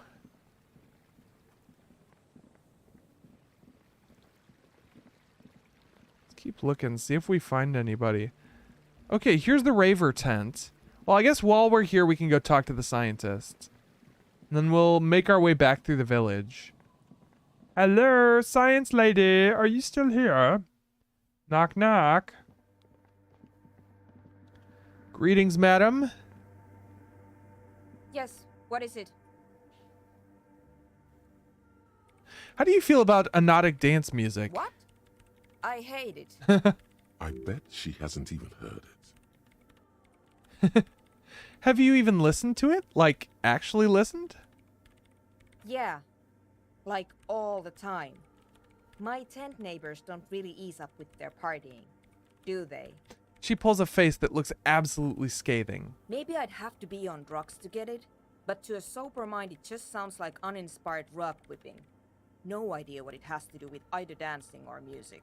Right, right. But how do you feel about a club for anodic dance music? This is about those speed freaks in the tent, isn't it? I've got some news for you. It's not a nightclub they want to build here. What do they want to build then? Take a guess, why don't you? I heard they're also planning on building a drug lab. Bingo! She snaps her fingers. That's exactly what they're up to. Ah, wonderful. The lieutenant whispers, admiring the embellished pillars and the spectacular architecture in the church. Now this house of worship is also going to be a drug lab. Always something fascinating happening in tents. Mind-altering substances are a vital part of the anodic club scene. It helps to bring the community together. They're just encouraging an active youth culture here. Nothing wrong with that. Yeah, what I said before. Not possible to appreciate that kind of music without being high as a kite. So that's settled. Great. No nightclubs in the church then. All right, I'll let you leave work in peace now. All right, so now we've got to go back to the tent dwellers and let them know that the nightclub is not going to be happening here. Shocker. And then we have to go on this quest to try and find this little girl, who apparently lives somewhere in the village that are... I don't know how we learned this information. Knock, knock, my fellows. It's me again, the cool cop. Hi again. So, how are things going? I'm here to talk about the church again. What's the deal? I talked to Suna again. What did she say? She did not like the idea of the Anodic Dance Club. What a pity. That's my favourite thing in the world. She doesn't like it at all. He drops a hammer back into a toolbox. A shame. What can we do now? Do you see a way out of this jam and into a laser-lit future of dance and unity? Unity! Dance! She made it very clear that she won't leave until her own project is finished. And you can't just evict her? No, I won't evict her. We have to come up with a different solution. Look at you, Honor Man. No, Noid. He's right. Maybe we've approached it the wrong way after all. I'm sure there's a workaround. We can make a deal not to bother her. If that's okay with her, we only want to get in the church and spread the joy and ecstasy of music. Emphasis on the ecstasy. Meth lab? Meth lab. Exist. Coexist. At least Crabman seems like an advanced being. He's hard. He'll understand. Yeah, he can do his climbing thing in the tower. And the programmer, does she like anodic dance music? Ooh. She absolutely does not. Really, truly despises it. Or should we lie? That she gets down? I mean, who doesn't? Just listen to that crazy pulse. I feel like we should be upfront with them here. Like we're kind of spitballing, trying to come up with a plan. Yeah. I'm a little I was hoping we could dissuade them from the whole like meth lab portion of their plan. Yeah, we gotta break it to him. We gotta say she absolutely does cannot not believe what you just said. It makes him pump the jam a little slower for a moment, but then he returns to the full swing of it. No worries. We'll figure it out. If coexisting fails, you can always muscle her out, right? If it's all okay with you, what do you think? You know, perhaps if you dropped the drug lab, it might make it easier to convince her. I refuse to throw her out, but I can try convincing her. Perhaps if you drop the drug lab, it might make it easier to convince her. But the drug lab was like an integral part of getting the club going. For me, it was my favourite part. Chemistry's great. Besides, imagine all the drugs we could do if we had our own drug lab. Guys, no. I mean, anodic music is great and all, but drugs, they make you feel really good. When did you last feel really, really good? Never. I've never felt good in my entire life. Or I don't have time to feel good. I'm a very busy officer of the law. Pull out that stick, lawman. You'd absolutely love drugs. They'll make you feel transcendent. I refuse to throw her out, but I can try convincing her. Excellent. Good luck, my friend. He smiles wide, like a replica of his friend with the large head. Goodbye, officer. All right. Well, I don't know why, but we're continuing to help these people. Let's talk to their friend real quick. Hello again. Oh, nah. Okay, nothing new to say. Okay, so let's go and talk to the science lady again. You know, the tent dwellers are really quite adamant. And for some reason, they're giving me quests and you aren't. So, like, I presume I'll get XP for helping them, and I don't know about you. Yes, what is it? What if I just force you to leave? I'm a police officer. You have to do what I say. What if you didn't have to leave? I talked to Andre. He wants to make it work. I don't want to make anything work. She replies, her expression unchanged. Hold on. You don't want to make anything work? Yes, anything. I don't want to make anything work. It's not the anodic dance music that's made her bitter. It's the failure of Fortress Accident. Oh.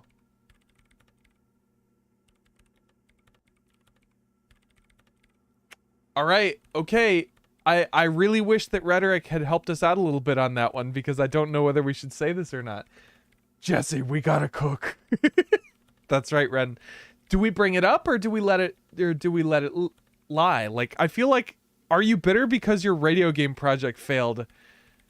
That's brutal. But also, we don't gain anything by not bringing it up. I feel like we shouldn't, but like maybe we should take the swing.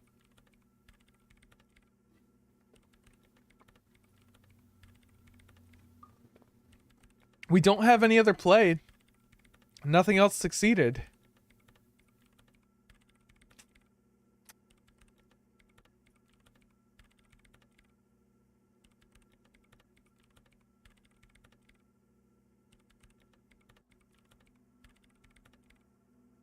And I don't know if we can get this check again. Connor, I know it's rough, but I'm gonna do it. That's right. If we couldn't get our Welkins to happen, I don't want anything to happen. Ever again. Something strange shines in her eyes. There's not a trace of irony in her voice. She means it. My God, research not going well. Discovered Fortress Occident. Discussed FA with Dice Maker. Very high. And it's a white check. Let's try it. Convince her to cooperate with the Ravers. Easy. When her research is done, she can move out. Listen, about your research, you mentioned earlier that it's not going very well. Maybe I can help with something. What? No, I don't really need any help with the project. But if I could help you finish the project, then you wouldn't have to live in a church next to the Boom Boom anymore. Just think about it. She thinks about it. A glassy look in her eyes. A gust of wind brings more snow in from the broken gallery. It touches her hair. She's thinking about it, guys. She's thinking about it. All right. Bring me the game's offsite copy from my old workspace, if you really want to help. Oh? It's stored on a filament memory, and I'm unable to go and fetch it myself. Is this the filament you're looking for? No, that's the production schedule you stole and accessed without authorization. Oops. I don't need it. She's tapping the table in a badly concealed In his impatience. defense, it was simply lying in the desk drawer of an abandoned cubicle. Okay, but still. By your old workspace, do you mean the studio of Fortress Accidents and the doomed commercial Yeah, area? that's the one. You can get in through the bookshop. You just have to do some explaining to the bookstore lady. Actually, I've already been inside the doomed commercial area. Good. Then you might know the giant Oh. ice bear fridge in the building's cellar. The light is very Filament different is at 8 inside o'clock. the fridge. Just go and get it. Inside the fridge? Where exactly is the offsite copy? In the giant ice bear fridge. I just That told we put you. the body It has in! red glowing eyes. It's impossible to miss. You just need to get the offsite copy from the ice bear. I found a note from the ice bear fridge. It said the offsite copy had been moved to a safer place. Wait. A note from whom? She Did it freezes. specify where they took the filament memory? It said the offsite copy had been taken to a nearby ice cream maker. The note was signed by someone named Sulislaw. Zawisa. Of course. Zawisa? Our project lead, Suliswov Zawisa. Ooh. God, he was always so hell-bent on keeping the copy somewhere safe. And feature creep. And the Valley of the Heads. And feature creep. Like it would have made a difference. The offsite copy was perfectly safe when the data loss happened. That data loss was anomalous. She crosses her arms defiantly. And the heads. I won't even get into the heads. Millions of them. She stops. Go find that copy from that ice cream maker, will you? Thanks. Valley of 1,000 Heads. You like the sound of that. That sounds cool. Let's see. Can we can't ask about the heads, can we? By the way, we put a dead body in that fridge. Yeah. Wait, what? Whose dead body? She looks up, alarmed. You know, we don't actually have to tell the entire world about the fridge. The lieutenant says, looking at you, "No, Kim!" Whose body is it? She demands again, staring first at you, then back at the lieutenant. Don't worry, I put it there temporarily. It's all part of an official police investigation. You put it there? She leans back, massaging her eyelids. Put a dead body inside the ice bear fridge. The investigation warranted it. Okay. Very cool. Thanks for keeping me in the loop. Why did we get experience for that? Oh, this game is amazing. I love how, like, you can catastrophically fuck up and get experience for it. Just like Kim hated that, Suna hated that, everyone hated it. We hated it the moment we said it. And yet somehow we gained would experience. appreciate it if you kept this knowledge to yourself, miss. I do not know why my partner told you that. I'm very sorry. That was probably very distressing to hear. Who would I tell? My mother? I don't have anyone to tell. And if I did, I wouldn't. I don't care. Well, anywho, I found the ice cream maker, but couldn't get it open. It's completely It's frozen. getting ridiculous. Can't you just defrost it? Or, I don't know. I don't know about the ice cream maker. Just figure something out. Jeez. There's a solution. I mean later. But she doesn't want to hand it over to you yet. It's a thing. Something she holds dear. Something she holds dear. Why can't you go and get the filament The yourself? bookstore lady hates me. Says I'm part of the curse. Whatever that means. Why does she think you're part of the curse? Because she's from Martinez, and people from Martinez have never ever seen a radio computer. She thinks it emits elemental evil. Don't be too harsh. That's only because of their socioeconomic situation. Yes, but she literally started praying for the higher powers when she first saw my Rame Civic. I'm not making this up. The lieutenant coughs like he's amused. Once I came in one morning, only to find that my terminal was full of those strange trinkets and amulets. Wards. It looked like some Semenine magic. Then what is an offsite copy and why do you It's need a it? backup of my former employer's project. The radio game we were working on. The game! Stored on a filament memory, just like the one inside this radio computer. She points to the glowing cube inside the machine.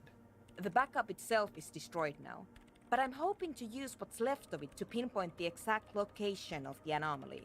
You just have to go to my old workspace and get the filament. Hold on.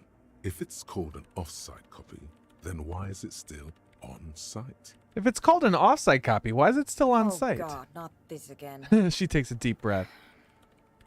It is not on site. It is in the basement. Perfectly safe and not connected to the front at all. Basement? Sounds like it's technically still on-site.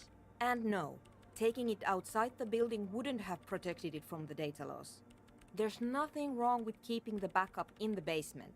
What happened was a freak accident that has nothing to do with how the backup was stored. We clear? She stares at you with pleading, furious eyes. I love the implication that this is something that she went over with the project lead. Just like, well, shouldn't it be kept off-site? And she's like, "Ugh." This is clearly a painful topic for her.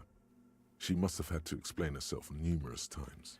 Okay, but it should have been kept off-site. I agree with the project lead. If it's an off-site copy, it should be off-site. Basement isn't off-site.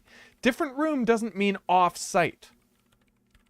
Oh, Sia's off to bed. Have a good night, Sia. Thanks for sticking around. I know we're proceeding at a snail's pace, but I appreciate it. She thinks for a moment, then reaches behind the radio computer and hands you what looks like an oversized pry here's bar. my Qualsound multi-tool. Oh. You might need it to hack loose some ice. Ice? It opens everything. If you get me the offsite copy, then you can keep the Qualsound. It hurts a bit for her to say this. She's not too happy to be parting with the Qualsound. About the offsite copy you asked me to bring. Yes. Blah, blah, blah. Okay, so let me retry it. I found the ice cream maker. It's completely frozen. Ridiculous. Can't you just... There's a solution, but she doesn't want to hand it over to you yet. Wait, but... Thanks. She's already handed it over. Okay, so now we can go back to the doomed commercial area. We've got the Qualsound now, which I don't know what a Qualsound is, but we have it. And this will get us closer to the whirling, and we can go on a hunt for the little person. Our new little friend, who's presumably somewhere in or near the fishing village by the coast.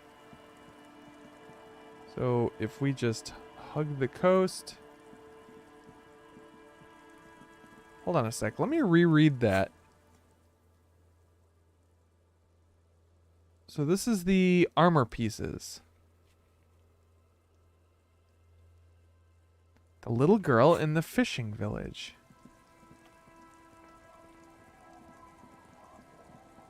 There's an adult woman. I don't see a little girl.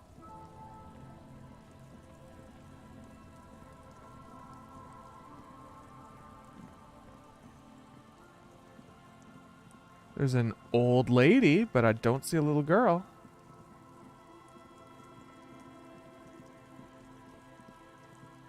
Maybe there's a specific time of day when we need to try and find her?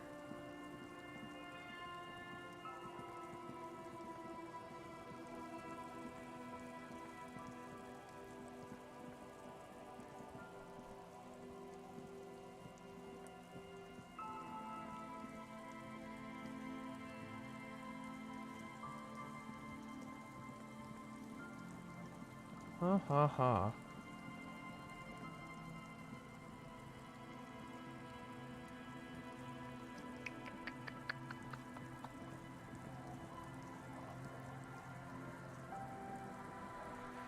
Not gonna lie, I kind of want to look it up.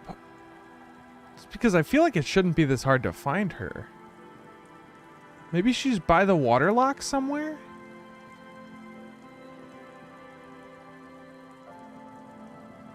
I'm like all the way zoomed out trying to find where this girl is. Oh. This is it. The scene of the party. The fire pit. Cigarettes and empty bottles all evidence it. Hold up. Don't you mean scene of the crime? Not as such. I'm talking about what came after the party scene. Yeah, sure does look like a lot of folks partied Looks here. like they were here a while. Judging from all the bottles. The sunken motor carriage provided them a focal point, like a goose ice sculpture or a chocolate fountain.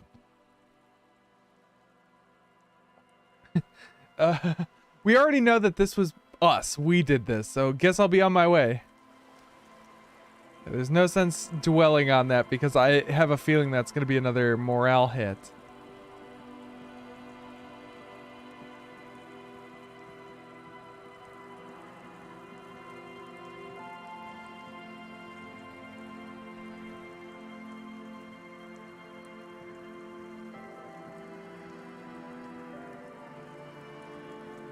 Is there a way we can get up there? Huh. Yeah, I don't know how we get up there. Okay, alright. I'm gonna look this up. I'm gonna look this up real quick.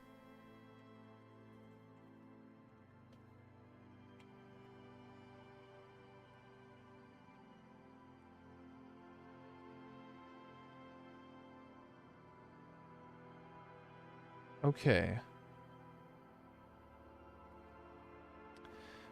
You'll need to examine the body and its boosts to accept. After that, speak to Cindy the Skull to get started with your gloves. Note that you can speak to her from the ground or the balcony. The next part of the... Oh, okay, I see. She's not outside, she's inside. So there's one building that we haven't been inside yet. Ooh, this is exciting stuff.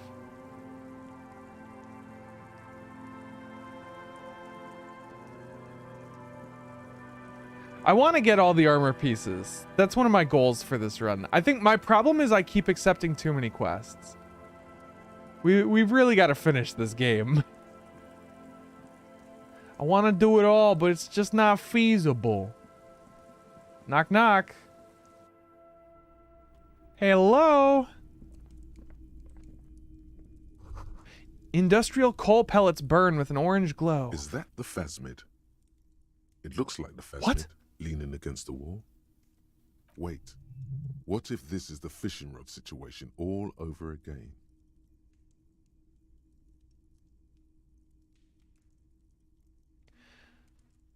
Oh.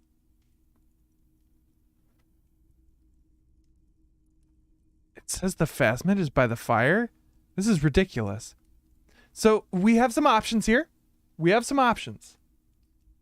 Connor, if you're still here, I'm going to need your help. We could either try to sneak up on the phasmid, we could leap toward the phasmid and clasp it in your hands, or you're not going to be fooled again. You're going to stand here calmly and observe this non-phasmid until you see what it really is, or ignore the sighting. I kind of want to... I don't think sneaking up on it's going to work. I don't think any of these are going to work. We could try to observe it, or we could try to sneak up on the phasmid. Gonna go with 3? Yeah, let's try to observe it. Fine. It's not a phasmid. It's not even organic. Just a fire hydrant resting by the fireplace. But where's your sense of wonder, man? God damn you, Inland Empire. Why do we ever trust this guy? Shut up, Inland Empire. Forget about the phasmid, or fire iron. Inland Empire. What is this? Ruffed grouse taxidermy? We have found the grouse. Kim, get out of the way. I would like to speak to this small person. Hello, little one. Hello, mister. A young girl, barely 4 or 5 years old, sits on the sofa. She's looking at you with frank curiosity. Who is Frank Curiosity? I would like to meet him. She clutches a small stuffed animal. Occasionally, she twirls it around. Are you Lillian's daughter? Yes, I am. Little Lily. She gazes You know at you. my mom? Yes, we met earlier. That's nice. My mom is great. She nods. She's never angry or anything. Are the twins outside your brothers? Yes. She frowns. They don't want to play with me. They're older and play outside. They look the same. Sometimes I can't tell them apart. They look identical, right? I said the same thing. Identical. She slowly processes the word, then snickers with laughter. What's this? I shall show her the stuffed bird we took from the ceiling. Grouse. She yelps, smiling broadly. You might be able to get on Gart's good side if you make up for the skewer you broke. Yes, but what's it for? I don't know. Can I have it? I know someone who really likes stuffed birds. Sure. I mean, you already took it. I don't like it anyway. It looks angry. What's that thing you're holding? It's Lammy. Aw. He's my friend. Sort of. Like... She holds the fuzzy beast up to demonstrate. Lambie is a stuffed lamb that, admittedly, has seen better days. One of the eye buttons is missing, and the fur is tattered in several parts. Oh, okay. Well, pleased to meet you, Lammy. Look, if a child gives you a stuffed animal, it is your responsibility as an adult to pretend that that stuffed animal is alive. Lammy usually doesn't like strangers. But you're also fuzzy, like Lammy. I knew it was good that we didn't get rid of the mutton chops. I heard there was a girl here who has armored gloves. Is that you? Oh. She looks alarmed. I had gloves. Very big ones. Heavy, too. Had gloves? Where did you get these gloves? Kim, no. I want them. When Lammy and I were playing hide and seek. In an empty house. Where no one lives.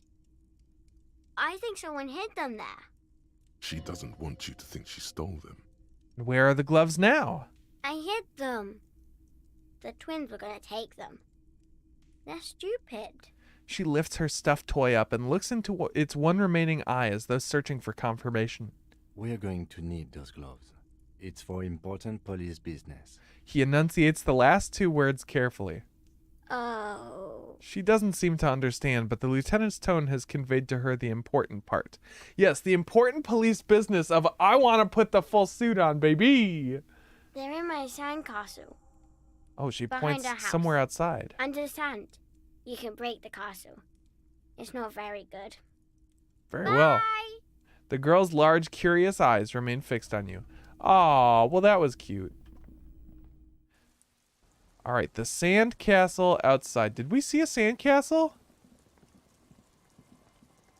Haha, there. What a shitty sand castle. That doesn't look like a sand castle at all. Weather has not been kind to Lily's little sandcastle. The once mighty towers are quickly eroding away. You can see something shining back to you. 2M, that was your sand castle? Vast underground I'm so sorry. I couldn't tell it was a sandcastle because it was so fucking shitty. 2M, happy Friday. Oh, you guys, I'm fired. I guess I'm not a streamer anymore. I guess I'm a janitor just cleaning up the rest of this game. 2M fired me. 2M's my boss. How you doing, 2M?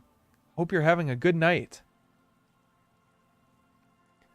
Disco Elysium was a little boring tonight. I think everybody left, but that's fine.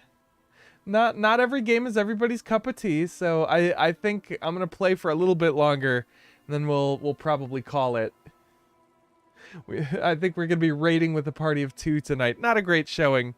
I'm having a lot of fun with Disco, but I don't know if I'm gonna keep streaming it. Oh, we must say broken. The little castle? The reigning lord must have come upon some really tough times to let it sleep in such decrepitude. Kim is so great. Reach in the catacombs and pull out the shiny object. The walls and floors give way to the giant's greed. Collapse and present you with a pair of ceramic gauntlets. Congratulations. That's the gauntlets down then. We're doing good on the armor collection front. Most excellent. Look at that. We've collected another piece of the armor. What do we got? What do we got?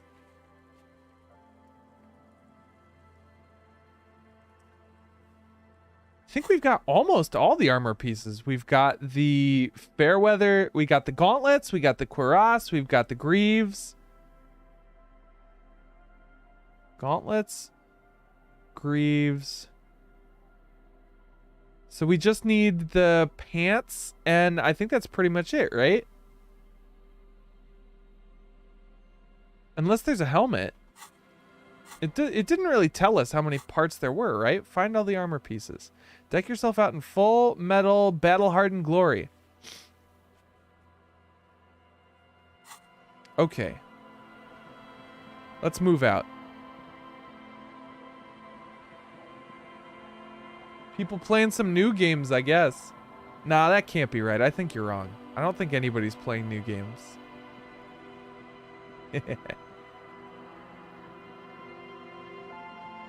Plus, it doesn't matter if you're a small streamer playing new games.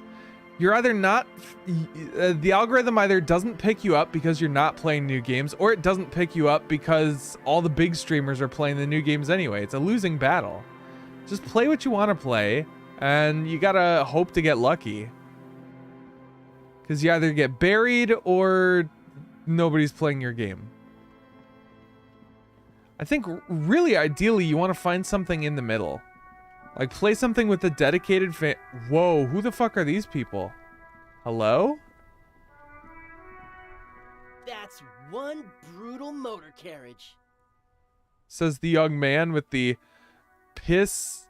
Oh, can't say that out loud written on his back. If I were a real skull now, I'd jack it, paint it in palm tree livery, then bottom light it, neon style. His companion wears a simple yet elegant slogan. Fuck the world. A snazzy shit-ripped skullmobile like this would make a fine trophy. We could, like, hang fucking shrunken heads from the side mirrors. Cops' heads. Scary tribal shit. Yeah, tribal shit. A cop carriage like this would have proper skull value. While I appreciate the interest you take in my brutal motor carriage, I have to stop you right there.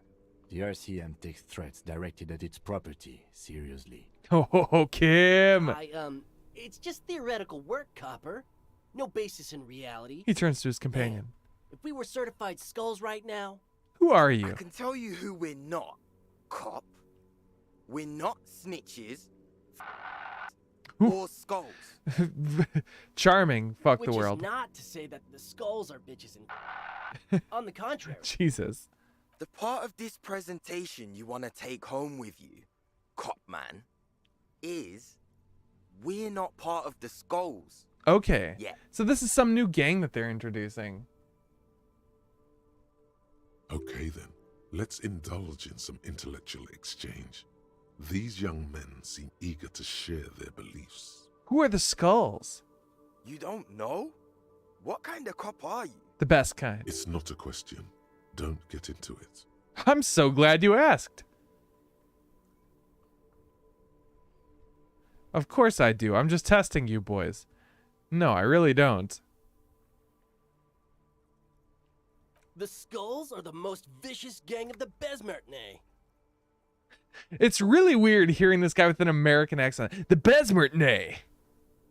Besmertine. Besmertine. The Immortals are West River Sholian crime syndicates.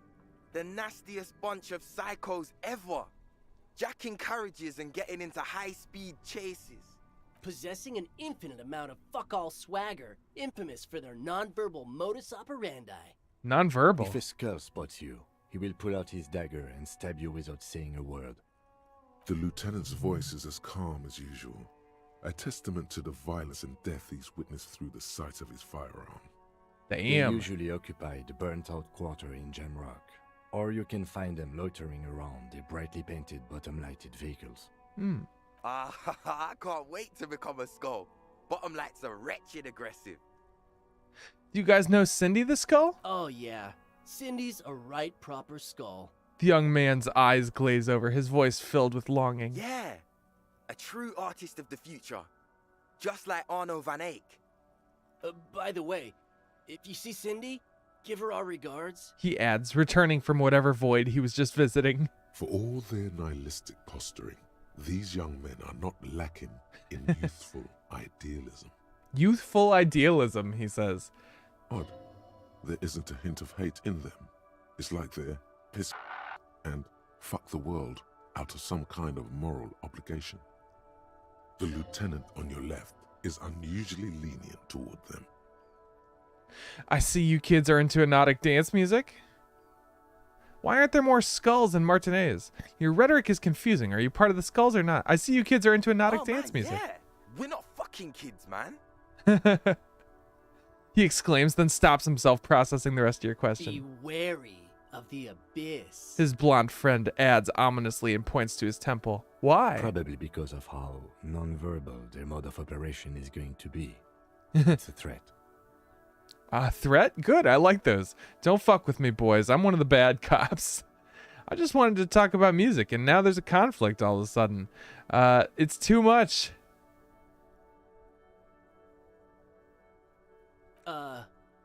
That's right. The young man says, looking unsure of You should himself. back off and let silence rule supreme. What is wrong with you? Now you're just empowering these punks. This is ridiculous. Boys, do you know why the gang is called Skulls? Yeah. The skull symbolizes the embrace of death and nothingness, present in all of us. The vehicle of our future operations. Death and nothingness. They're called Skulls because when you are shot dead in the middle of the street, the skull is the only part the stray dogs won't eat. Just trust me and follow my lead. Ooh. So, boys, want to feed the dogs? No reply. The blonde rebel scratches his chin, deliberately not focusing his gaze on anything. He looks very uncomfortable. The other one shuffles uncomfortably, nevertheless continuing to steal glances at the lieutenant's motor carriage. Why aren't there more skulls in The Martinez? Union does their share of policing in Martinez, at least where gangs are concerned. That's why there isn't much organized crime around here. Apart from the unions themselves, of course. Don't you worry about that. We're gonna make up for the deficit. Yeah, we are. All right, enough about this scullery then. Do you know anything about the murder that took place here? Murder? A man was hanged in the backyard of the Whirling in Rags. Yeah, sure. We'll gladly tell you everything we know about it. It was a man. Also, he was hanged. Don't fuck around. I'm the law. He was hanged from a tree. Yeah, I mean, duh. These punks don't know anything. Let's just move along. Hey, stop right there. How does one know anything? Ah, this sounds like epistemology. A field so occupied by thought that it begins to question thought itself. I know that you don't know shit, or I'm not going to entertain you with this any longer. You know what? I know that you don't know shit. Exactly. How can one know shit? For example, how can one be sure that there truly is a body hanging behind a hostel? What if it's art? Or just a mere specter? That could be the case, yes. A brilliant work of art. It's not. A man is dead and we need answers. So what do you think we know? Nothing. Well, talking with you is definitely... wait, what's with the jackets? What about them? Why do you have "fuck the world" written on your Like I said jacket? before, many men keep searching for the one, for so-called true love, which is actually just obsession masquerading as kinship. The thrill of the chase, the hollowness that fills your chest cavity after catching it. I'm wondering if the poetics come with the jacket, or are they derived from something else entirely? It's the jacket. Just like how Frosty the Snowman, when you put the hat on his head, he starts moving around. The jacket. To catch a fish, you'll need to hurl the lure many times, and even then it isn't certain that you'll get anything. If you blow up the lake, though, Blow it up. you get more fish in a shorter time. And, for time is of the essence and fleeting ever so quickly, one must think of a This way kid's so to dumb. fuck the whole world and not get caught up in fucking someone. Because when one fucks everything, he fucks nothing. And that, to me, feels glorious. Sticking your dick Sticking into the your void. dick into the Hate void. to admit it, but in a weird way, he's got a point. You know what? Forget about it. Mm-hmm. All right, we're out of here, kids. I'd say it was a pleasure meeting you, but it wasn't. Let's make phone calls. Inside, you see a set of steering levers, a radio microphone. Blah, blah, blah. Pick up the radio. Precinct 57, how may I assist you? Let's see. Did you find out more about the... Still no word I'm afraid, sir. No word. I know it must be frustrating. Was there anything else you wanted to ask?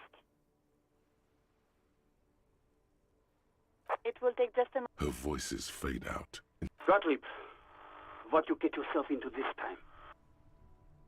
How'd you know it was me? I didn't, but now I do. How's the drinking going? I decided to stop completely, forever. Ah, great to hear it.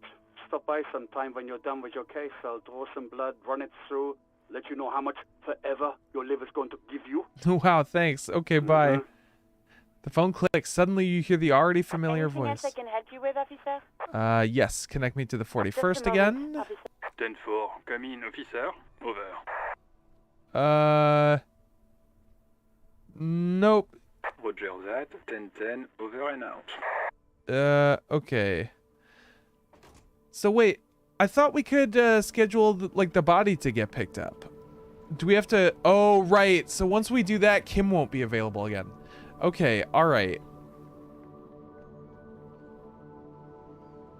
I'm trying to think if there's anything strategic. Yeah, we don't need to do the body pickup. What was it? Let's see. I think we need to go talk to Classy again. Who's this fellow? Wait. No. Something about this bunch doesn't smell right. What do you mean? Aren't they Everart's guys? They are, but they don't seem too keen to talk with you, do they? No, they don't. Glenn seems to be contemplating grievous bodily harm while he massages his raw knuckles. In the far back, Eugene is doing his best to ignore you. Fat Angus. Meanwhile, Fat Angus keeps shooting you furtive glances and mumbling uneasily to himself. And from his perch at the end of the table, Titus Hardy himself stares at you with a cold contempt that makes you want to leave the cafeteria straight away. Besides, you're pretty sure they consider themselves social democrats. All right, guess I'll have to look elsewhere then.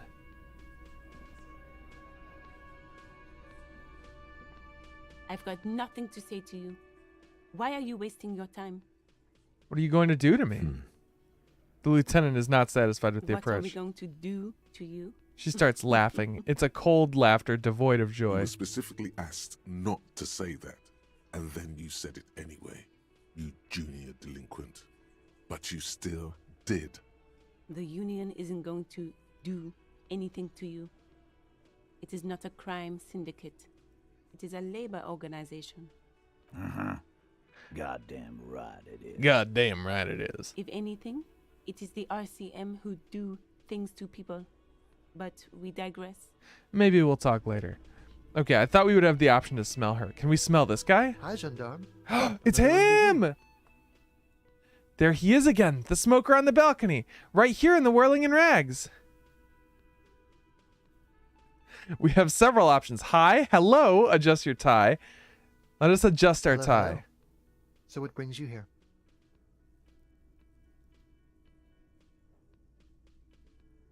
Composure legendary.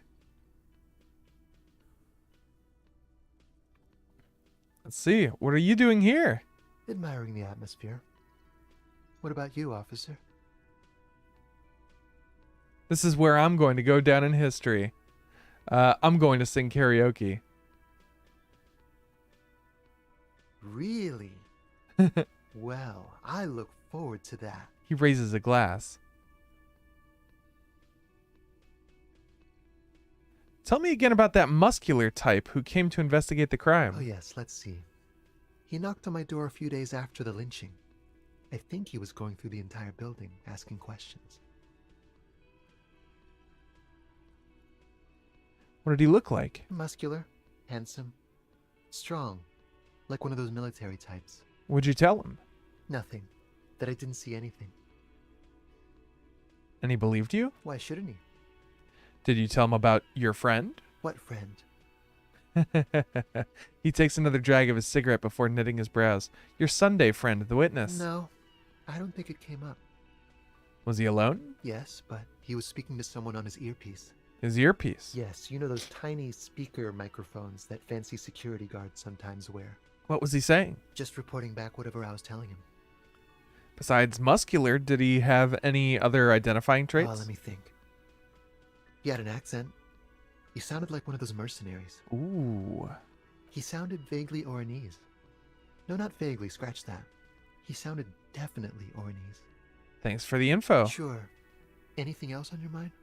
I met your Sunday friend. You did? And how did you like him? You were right, he was magical. Magically bureaucratic. I didn't like him as much as I like you. I didn't. He's a government official. I don't trust governments. Ooh, I think we should get a little flirty. I didn't like him as much as I like you. Oh, shoot. He burst out laughing. Why not?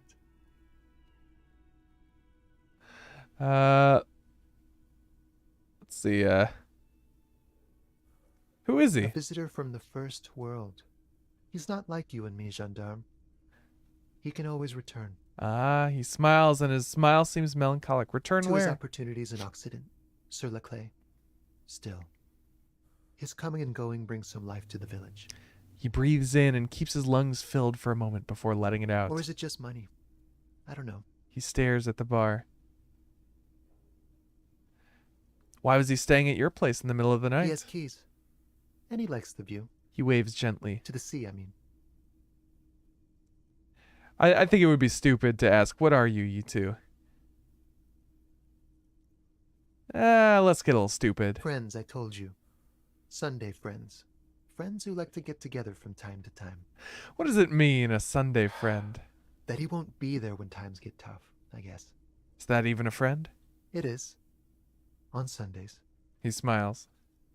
God, I love this guy. Smoker on the balcony. Smooth talker. I don't want to talk about other people. I want to talk about you. Hmm? What about me, gendarme?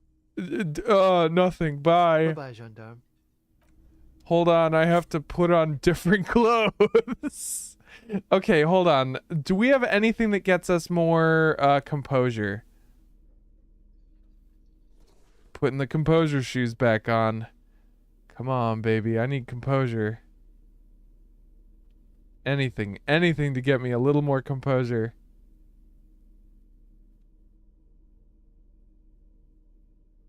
Oh, going one by one. Trying to find a little composure, just a little. Oh, we can give ourselves minus composure. That's great. Really? The best we can do is a +2 to composure. Hi again, gendarme. And this is a legendary check. It's a white check, though. 28%. I don't like those odds. They're not great. How many? We're sitting on 3 skill points. 62%. We're getting close to leveling up.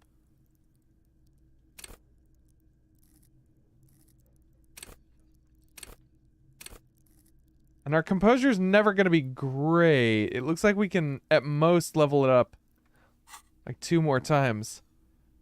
Oh, man.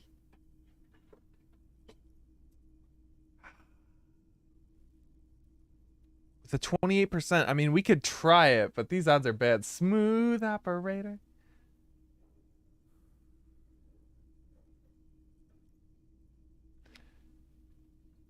We might accidentally shit our pants if we get it wrong. This is a white check, so we can reach...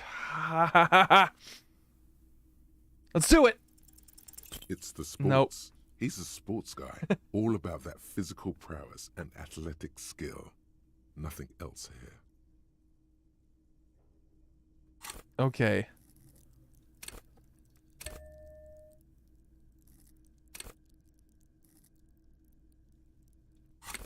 Let's do it. So now we've got an even 42% chance. Hi again, gendarme. 42. Come on. Could he be a member of the homosexual underground? The what? Yes, this man is definitely one of the homos. I've seen them homos with my own eyes. I've seen them. I've seen them with my own eyes. Just pointing it out. We're not talking about some kind of cult with members here. You made it up. We can't say this out loud. No, I'm not bringing it up. Let it go. Goodbye, Bye-bye, my friend. Zelda.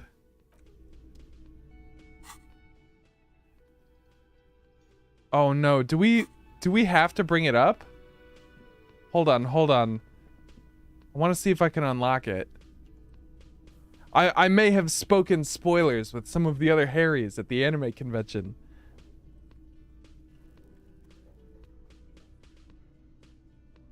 Hold up. What is this? Yeah, we gotta ask. Oh, this is gonna be so embarrassing. No! I think we lost it! Bye-bye, Gendarme. Fuck. I'm gonna save scum.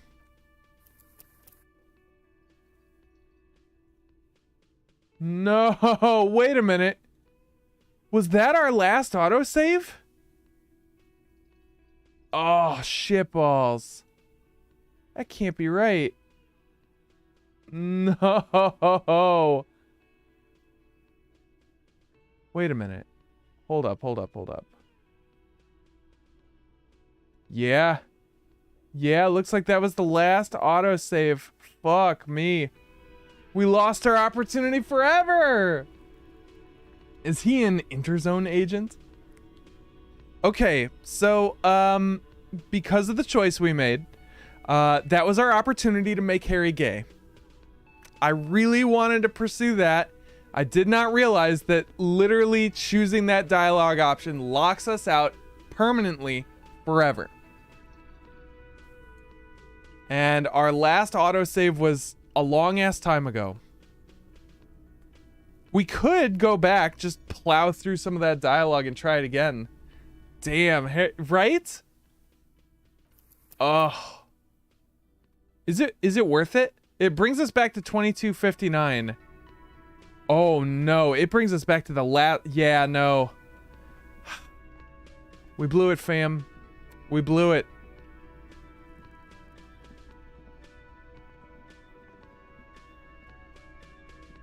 Well, better luck next playthrough. Let's talk to our new friend. The man ponders his cooking utensils and gives you a little nod, acknowledging your presence. Leo said you're friends with Mañana, is that true? The mention of Mañana gets his attention. He smiles and delivers a whole slew of unfamiliar words and lively gestures. Then he falls silent again. They're friends. What is in that borscht you're making there? The man says a couple of sentences in that strange language of his and then seems to wait for you to speak. I'm pretty sure he asked you a question. He doesn't know your language. You can just say something cool in return. Mercury rising. Oh no! Sorry, I don't understand you. Okay. Sorry, I don't understand you is definitely boring cop. Mercury rising is superstar cop.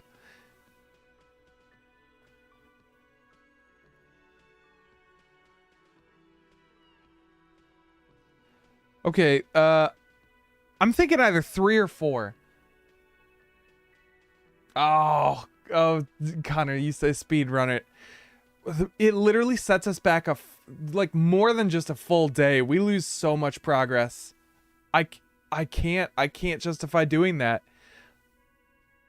Like I think we lose like 2 hours worth of progress. And I can't guarantee that I'll even remember all the stuff that we can get back. I can't do it. Nope, we can't do it. No, I'm gonna say sorry, Just I don't understand. one word. Sounds quizzical. Then he awaits your answer with his brow arched. Yes. Borscht need more vodka? He picks up a bottle from the shelf. Okay, so it's vodka that keeps the men happy and in good spirits. Clever move by the Union. Vodka borscht! I love it, Bratan! Turn it the fuck up and then ask for some yourself. Turning it up seems like a dangerous idea, honestly. The place is a powder keg. No, no vodka. Turn your fingers counterclockwise. Cut it. Turn the vodka up. No, we should not turn the vodka up. Harry will be criminally straight then. Give him the basketball outfit and turpentine can of... Yes, the criminal straight. And you know what? I feel like Harry could go either way. Criminally straight or homosexual underground, which is what that's called if we chose to pursue it. Nah, we shouldn't turn it up. That's such a bad idea. I'll leave the cooking to you. The cook gives you a long, inspecting look, then shrugs too, and seems to wait for you to speak. All right, we've solved the mystery of the borscht. Wait a minute.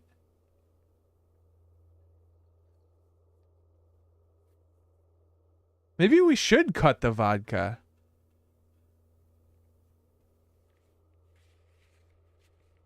Because that should have ended the quest, I feel like.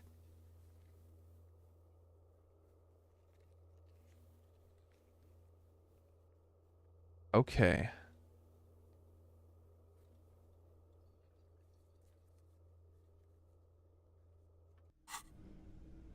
Okay, so I guess to end the quest, we either have to cut the vodka or turn it up.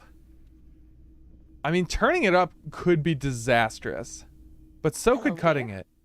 It's good to see a familiar face. You never told me you've seen the Phasmid.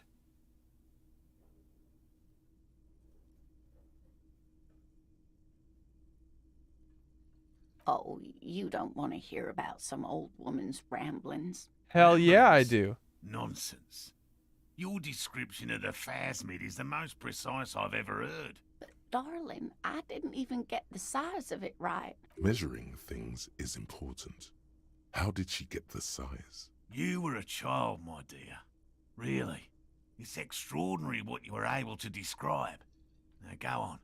Tell our friend about it. He's proven his interest in the field. Reflexively, the lieutenant read his familiar notebook. He's gonna write down what the Phasmid looks like. Well, it was summer. I was building a racing track out of sand on the beach near a tall stand of reeds. Quite a tall one. Many times my height, I remember. When, all of a sudden... Wait, where was this and how old were you? I'm getting ahead of myself. I was 5 and a half in Betancourt in the suburbs. My grandmother had a summer home there. She'd just started forming memories. Real memories. Not the billowy haze of infanthood. What happened? The strangest moment of my life. I looked up and one of the reeds moved.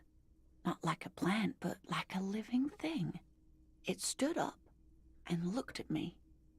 Its body unfolded like some antique toy.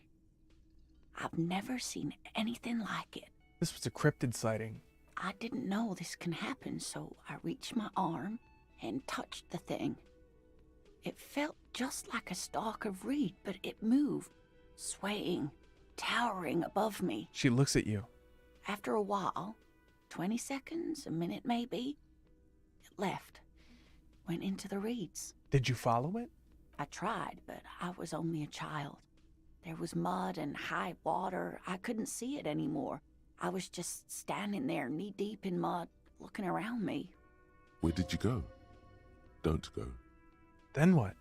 I ran back home to my grandmother and asked her if reeds could walk, and told her they were looking at me. Of course, she just laughed at me, but I knew what I'd seen. For years, it was a story I told at parties when I wanted to impress boys. That sort of thing. Of course, most people just took it as a strange, amusing anecdote. So did I, honestly. But then I met Morel. We were on a date. Can you imagine? She tells me a story, and it's the most detailed report of the Insulindian Phasmid I've ever heard. The sounds. She told me it hissed. So that's how they met.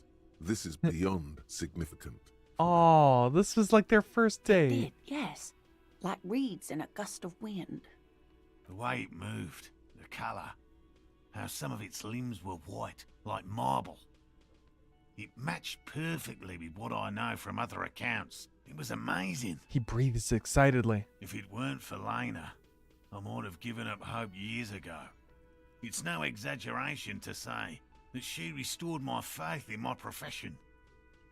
He looks at her with admiration, forgetting a wide smile on his face. You were on a date. First, yes. Aw, the old woman looks at her husband tenderly. The glance is tender, yes, but tempered by something else. A thought she can't express, even to him. Oh. Interesting. Its limbs are white. Not all of them. There is some white coloration reported, along with beige, where the camouflage ends. How big was it? It's hard to say how big things are when you're quite small yourself. To me, it seemed to be taller than I was then, but that's probably not the case. What if it is the case? Oh. I don't want to say maybe you imagined it. Kim, what do you think of this? I thought it was a wonderful story, man. He closes his notes and gives her a simple smile. But I don't believe it. A child left unattended on a warm day. Children make up stories and then end up believing them. Well, thank you for sharing this with me. You're welcome, sweetie. Aw. I do appreciate the chance to relive it whenever I get one. It was just such an impossibly sunshiny day. So warm. That's so nice. And she could get up and walk right into the reeds on her own. Into the mud. Anywhere. I restocked the empty trap. Where's Morel? Thank you for doing that, dear. She manages a smile for you. Her smile is weary. Her earlier ebullience has left her. Morel still isn't feeling well. Wait, I convinced him but to stay at Gary's to get some rest. Hold up. I'm afraid the cold has really gotten to him. But he was there for that last conversation. I think we found a bug. It's probably for the best. It's awfully cold out there in those reeds. I'm sorry, dear. You've had to drudge through them so many times. Such is field work. A young person's game, as they say. Her voice is shaky. What is going on here? So, who's going to check the traps? Morel will eventually, or we'll talk Gary into going back out, perhaps. The lieutenant stares at his shoe, caked in mud. He doesn't say anything. Once more onto the breach, then. Take it on with undue optimism. That really is too much, sweetie. Thank you for your dedication, but I can see you're coming down with a cough yourself. Very strange. Why is she not letting you do this? It's like she's given up. Oh, Lena, what's wrong? You seem different. Different? How? The half moons of her glasses reflect you as she looks up at you. You're not telling me the whole story. I'm not. It's not that. She doesn't know how to end the sentence. What is it? It's a strange feeling. She looks down, biting her lower I lip. haven't really told this to anyone, but you are a police officer. Oh, we are getting the deep skinny. And when a police officer asks, you must answer. True. Do you ever wonder if some lovely story from your childhood is just that? A story? Or a dream? Hunching her shoulders now. She seems even smaller than she is. Like a sad young girl. Seeing the Insulindian phasmid was just a story I used to tell people. I didn't really think about whether it was real or not. But Morel told me you'd seen it. You also told me. Morel's so proud of it. He always tells everyone. A terrible sting in the heart. Regret. So you haven't seen it? I should arrest you for lying. Are you saying you made it up? You seem to really believe it happened. Doesn't that count for something? Oh man, 1 or 2? I'm gonna go with 2. No, sweetie. There's more to it than that. Morel was so eager to believe my story was evidence of the phasmid's existence. that I'm some queen of the cryptozoologists. That. And for years, his belief made me believe too. Oh. That I am a queen, an extraordinary witness to grace. But now, we're both getting old, and he's still working himself sick out in those reeds looking for it. She shakes her head, still unable to What meet if your I was eyes. just wrong? I think I was. The lieutenant opens his notebook, but doesn't write anything. He's hiding. These things are tough on him. Matters of love, not violence or deceit. Ooh. 83% chance, and it's a red check. First, tell her that her marriage hasn't been a lie. An acorn Yes. is not the same as the tree. That requires time, diligence, and care. Wrong or not, your relationship with Morel isn't just about the Phasmid. And I need something good here.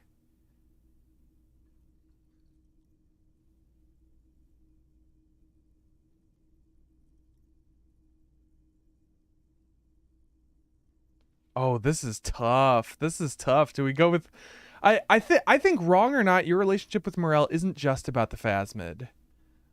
I feel like that's good enough, right? We can go with that. I don't want to move on until we have quorum here. We need a consensus. I think that is a strong enough sentiment that we can open with that. I'm worried that 1 is just a rejection of the entire idea. Yeah, 2. But it is. We've spent years searching for the Phasmid, hunting it together. Without it, what are we? Just another pathetic old couple. If I hadn't led him down this path, he could have a steady job lecturing at a university.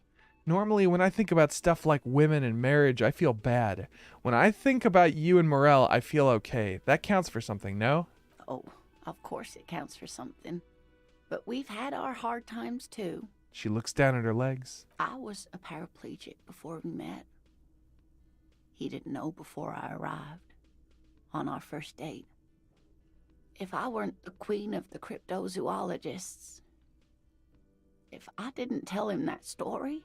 She has to swallow to relax her throat. It's keeping her from talking. He'd still be into you. That's not how these things work. Now I understand why you haven't told him about your doubts. Wow, love is hard. Or say nothing. Oh. Wow, this is tough. Okay, so we've got our options here. Honestly, I'm between 1, 2, and 4. And here's why. 1 kind of keeps with what we were doing before. He'd still be into you. That's not how these things work. 2 kind of like enables her to continue with her conversation. And the same with 4. Saying nothing kind of opens it up. Like if there's more that she has to say. So like, I don't know. I'm probably reading too much into this, but I kind of want to do 1 just to like piggyback off of what we were saying before. But I feel like that's not what she wants to hear right now. Like she does. I feel like this is her getting this off of her chest, and she doesn't want us to say, hey, now you're an all-star, get your game on, go play. She wants us to listen. So I don't know. 1, 2, or 4, but 1, I don't know. Maybe it's too gung-ho. What do we think, fam? What do we think? And I think this is going to be our last conversation of the night. I think we're going to end it here. After of course, we solve the mystery of the cryptozoologist's marriage. Yeah, we got to knock it off with these fucking side quests. They're killing us. They're killing us unless I start doing Walter Wednesdays again.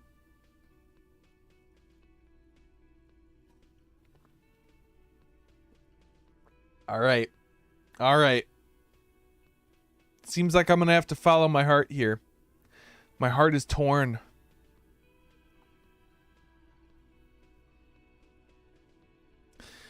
Let's go with 2. Now I understand why you haven't told him about your doubts. I've wasted enough of your time with this drama. I really must stop talking about it lest I start crying and waste more of your time. What you have to know is the Insulindian phasmid probably does not exist. Let us fools chase our ghosts. There are a million better things to do with your life. Are there? Some of the other things are pretty bad.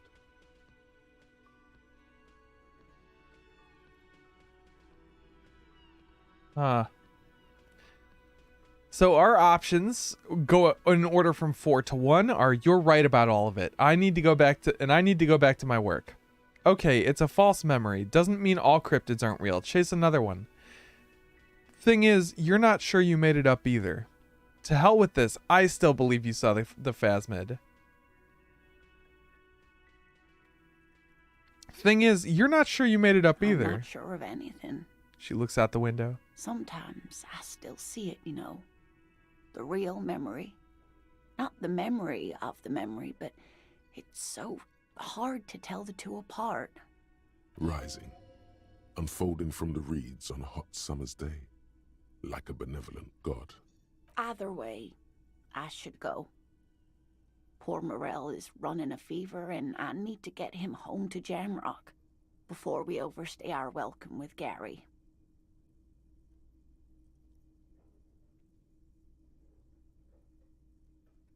Are you sure you don't need help getting to Gary's? Oh, no, thank you, but I can get there on my own. This old thing is gas-powered. She taps her and chair. Then a taxi home. It's not so bad. You do that. I'll check the traps one more time. Really? Oh, sweetie. She looks at you worried. Please don't get stuck on a dream.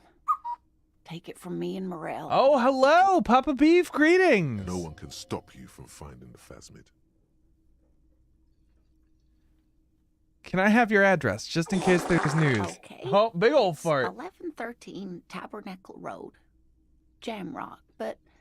A sigh. She doesn't think you'll need it. Be careful out there, Lena. It's been a pleasure, ma'am. The rest of it is pretty grim. Thanks for bringing some light. It's been a pleasure, ma'am. Or, be careful out there, Lena. You too, sweetie. Thank you for everything, truly. Even though it turned out to be a... The sentence remains unfinished.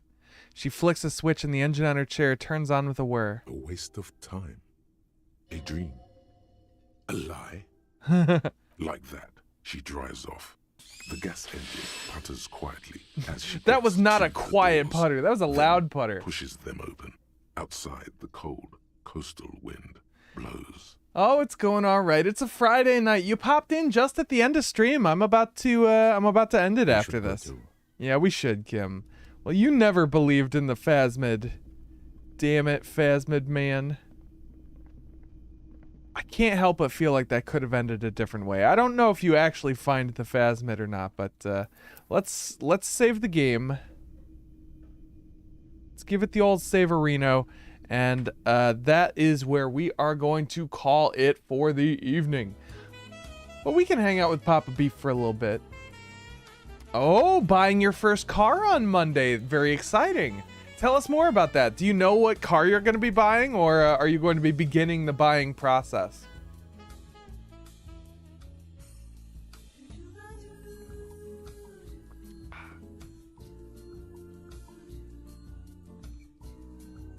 I remember buying my first car. My first car was a hand-me-down. I got this old conversion van from my family, and that was my first car.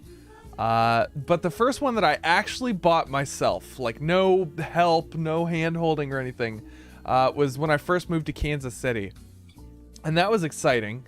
I had no money, like hardly anything at all, so I had to buy the shittiest car I possibly could.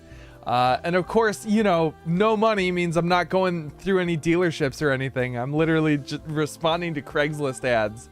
It was the shadiest fucking thing. I met at this dude's house, and we did a test lap of the car and everything, and I signed the title over right then and there.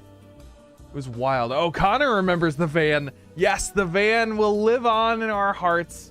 And will live on in infamy. Oh, a Ford Escape! Titanium edition. Interesting. I had a Ford Escape, very old model. Or no. I had a Ford Explorer, not an Escape. Very nice. Well, hey, 2015, that's newer-ish. Well, that'll be a good buy. Exciting. Are you excited for your new car? Sounds like you are. Oh my gosh. Oh shit! Devarian's doing community racing nights. Oh, hell yeah.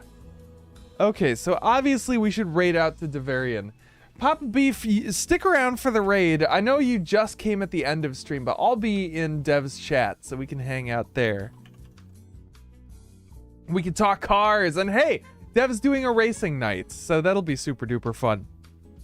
Well, I apologize that we didn't get a whole lot done doing Disco Elysium tonight. I was hoping we would get further, but that's kind of my fault. I could have been more proactive in quests doing... Oh, Connor's got our raid message for followers. So Papa Beef, go ahead and copy Connor's raid message there. Usually Connie is here. I think Connie's out for the holiday weekend, but usually Connie does the sub message. Connor, you've still got your gift sub, or no? Did you sub? Connor, is that a gift sub or a sub? There we go. But Papa Beef, hold on to it. That we're gonna paste that in when we do the raid. Here, I'll blast that raid. All right, so stick around for the raid. What was I about to say? Oh, right. This Sunday, there aren't a whole lot of people, so spread the word. This Sunday is the Discord Tea Party. Usually it's the second Sunday of the month, but because of shenanigans, we weren't able to do it on the second Sunday. So now we're doing it at the end of the month. Surprise! So we'll see. Hopefully we can get some people to show up. If not, I don't know. Oh, hey, there we go. One too many goats. Hey, one too many goats is the perfect number of goats. But Discord Tea Party this Sunday. Next stream is going to be next Friday. Maybe I'll do a disco stream on Wednesday. I don't know. Because I know I stopped doing them because it was too hard on me, but who knows? Maybe I can get some disco done in the middle of the week. If not, we'll never beat this fucking game. But definitely stream next Friday. Definitely some Discord Tea Party this Sunday. See you guys then. Have a good night and goodbye.